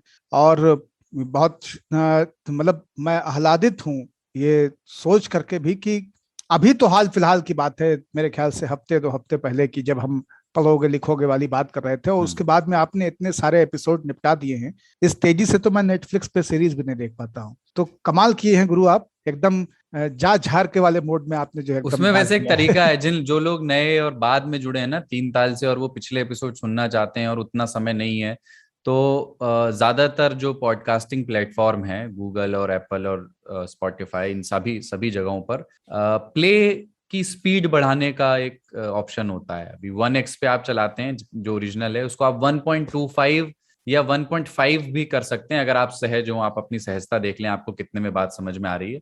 तो जो 1.5 या 2 घंटे का एपिसोड है वो आप बहुत जल्दी 75-60% हाँ, लेकिन गुरु लोगों ने में मजा ना आई तो तू आप धीरे धीरे सुना, कौनो जल्दी नहीं खे, है ना, आराम से धीरे धीरे सुना। 10 दिन 15 दिन 2 महीना 3 महीना कोई क्यों कतहु ना जाए था। जो वाला अच्छा लगे वो वाला एपिसोड अपने दोस्त के साथ शेयर, दोस्त मुहिम के साथ शेयर कीजिए, और जो खराब लगे अपने दुश्मन के साथ कीजिए। शेयर जरूर कीजिए। मेरे दुश्मन तू मेरी दोस्ती को तरसे। तो गुरु तू बहुत बढ़िया कहला कि इतना सब एपिसोड तू एक साथ सुन गया, और सुन करके आप, क्योंकि एक साथ इतने सारे एपिसोड देख रहे हैं, सुन रहे हैं, तो इसके बारे में हम लोगों को बताएं भी, क्योंकि आप एकदम लेटरल एंट्री वाले हमारे श्रोता हैं, और आपका फीडबैक हमारे लिए बहुत महत्वपूर्ण है। तो ये ना सोचें कि एक चिट्ठी लिख दी है दूसरा ना लिख दे तो पढ़ी हैं कि ना पढ़ी हैं, बिल्कुल पढ़ा जाए, बिल्कुल ओके बांचा जाए, बिल्कुल ओके समझा जाए। और अगला एपिसोड जो है 50वां है, उसमें तो हम पूरी तरह से चिट्ठियां ही पढ़ रहे हैं, मतलब सिर्फ चिट्ठियां नहीं पढ़ रहे, आपकी बातों पर अपनी बात कह रहे हैं, आपके उकसाने पे बोलेंगे। अगर सही से पिन मार दीजिए तो आप जानते हैं बाबा की स्पीड। वो नाम बड़ा अच्छा दिया है, स्वर्ण जयंती नहीं है, श्रवण जयंती है। हाँ, श्रवण जयंती, 3 ताल की श्रवण जयंती। बिल्कुल। और जो बात आपने कही कि व्यक्तित्व विकास के लिए जब हम पश्चिमी दुनिया की बात करेंगे तो महत्वपूर्ण हो सकता है, बिल्कुल सही जगह पे आपने उंगली रखी है, क्योंकि लोगों को लगता है कि पश्चिम की दुनिया व्यक्तित्व खराब है। आपने बहुत बढ़िया बात कही है कि व्यक्तित्व विकास के लिए पश्चिम को जानना बहुत जरूरी है, मैं भी यही मानता हूं, और इसलिए दरवाजे खुलेंगे और हम लोग चलेंगे कोलंबस और वास्को डी गामा के आंगन तक। हम लोग मिलेंगे स्पार्टकस से, लिंकन से नमस्ते जरूर कहेंगे। हाँ, कोलंबस भारत की खोज कर रहा था, खोज नहीं पाया। हम खोज लेंगे। हाँ, कोलंबस की खोज हाँ करेंगे। तो मुलाकात होगी अगले हफ्ते, पर ये लिमिटेड टाइम ऑफर हो गया है अब, क्योंकि अब एक ही हफ्ता बचा है आपके पास श्रवण जयंती के लिए, और इस एक हफ्ते में आप झड़ी लगा दीजिए सवालों की, चिट्ठियों की, वॉइस नोट्स की, शिकवों की और सुझावों की। और वो तरीका वही है भेजने का कि 995333233303, ये हमारा ऑफिशियल व्हाट्सएप नंबर है, 9953332333, वरना आप हमें ईमेल भी कर सकते हैं radio@aajtak.com पर। तो सभी 3 तालियों को निमंत्रण है, मतलब उनको भी है जिन्होंने अब तक चेहरा छुपाए रखा है, जो एक बार भी नहीं कुछ लिखे, और उनको भी है जो पुराने 3 तालिये हैं, उन्हें कोई चाहता है कि नाम न ले तो नीचे लिख दो अज्ञात, तो चिट्ठी भेज दो। हाँ, बिना नाम के भी चिट्ठी लेंगे हम। क्योंकि एक बहुत रोचक किस्सा है कि हमारा एक छात्र और हमारे साथ में काम करने वाला हमारा उप संपादक भी रहा है, उसने ये बताया, वो बेचारा नवोदय विद्यालय में पढ़ता था और वो अक्सर ध्येय वाक्य लिखे होते थे वहां पे ब्लैक बोर्ड पे, तो कभी मार्टिन लूथर किंग के नाम से, कभी महात्मा गांधी, कभी रविन्द्रनाथ टैगोर, कभी अब्राहम लिंकन, और फिर कभी कभी एनोनिमस करके एक ध्येय वाक्य होता था।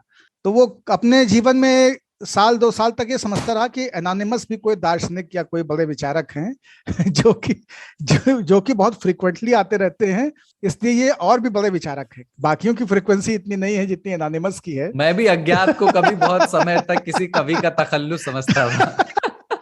हाँ, आज अज्ञात के बारे में तो था ही, आजकल जो है वहां अज्ञात की जगह लोग रूमी लिख देते हैं।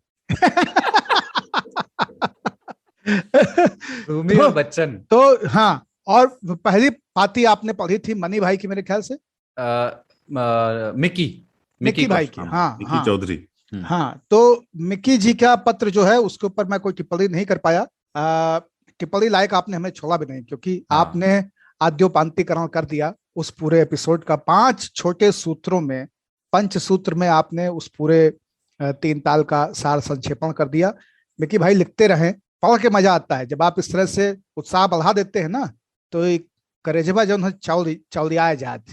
ठीक है, तो अगले हफ्ते श्रवण जयंती के विशेष एपिसोड में फिर मुलाकात होगी। जो लोग, मैं ये कह रहा था कि जो लोग पहले चिट्ठी लिख चुके हैं, जो हमारे बहुत पुराने लिसनर हैं, उनसे भी हम ये एक्सपेक्ट करते हैं, जो कि वो सबसे पुराने, सबसे अनुभवी 3 तालिये हैं, तो वो एक समग्र चिट्ठी भेजें, और जिसमें बहुत सारे सवाल भी हो सकते हैं, शिकवे, सलाह, सुझाव भी हो सकते हैं, क्योंकि आप सबसे तजुर्बेकार 3 तालिये हैं। तो आप सबसे मैं, उसमें ज्ञानदत्त जी हैं, पंकज जी और तमाम लोग हैं, सब लोग। बिल्कुल, कौशलेंद्र जी के लिए मैं एक सुर्रा छोड़ रहा हूं ताकि वो पत्र लिखें, और अगर इस एपिसोड को सुन रहे हों, कि आपने बेबाक बुधवार के एक एपिसोड में हमें बताया था कि श्रवण से श्रावणी शब्द है।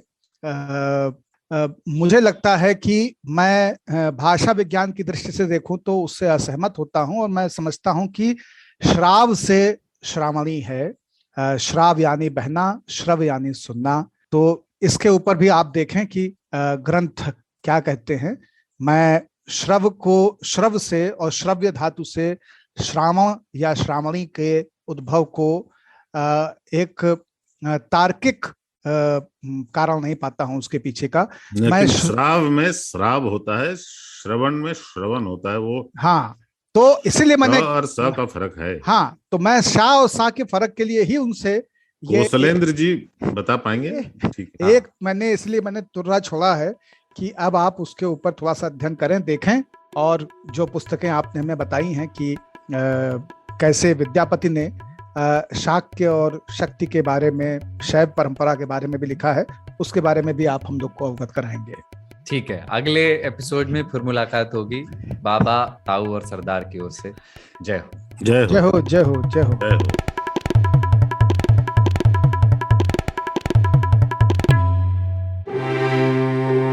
भाषा के ग्रामर से मिले कब, क्यों, कैसे, कहां, किसने, ये ऐसे शब्द हैं जो सेंटेंस में जुड़ जाएं तो उसे सवाल बना देते हैं। और सवालों के बारे में आइंस्टीन ने कहा था, the important thing my friend is not to stop questioning.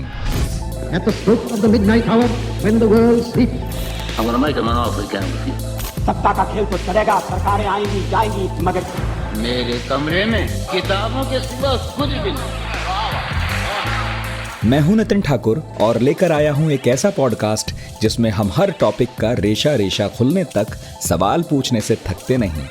यहाँ हम बात करते हैं समंदर में दफन इतिहास से लेकर आसमान में उड़ते साइंस तक की। तो हर गुरुवार मेरी दुकान पर मिलेगा 4 किताबों के बराबर ज्ञान। आज तक रेडियो पर पढ़ाकू नितिन में, हमारी वेबसाइट के अलावा एप्पल पॉडकास्ट, गूगल पॉडकास्ट और स्पॉटिफाई पर भी।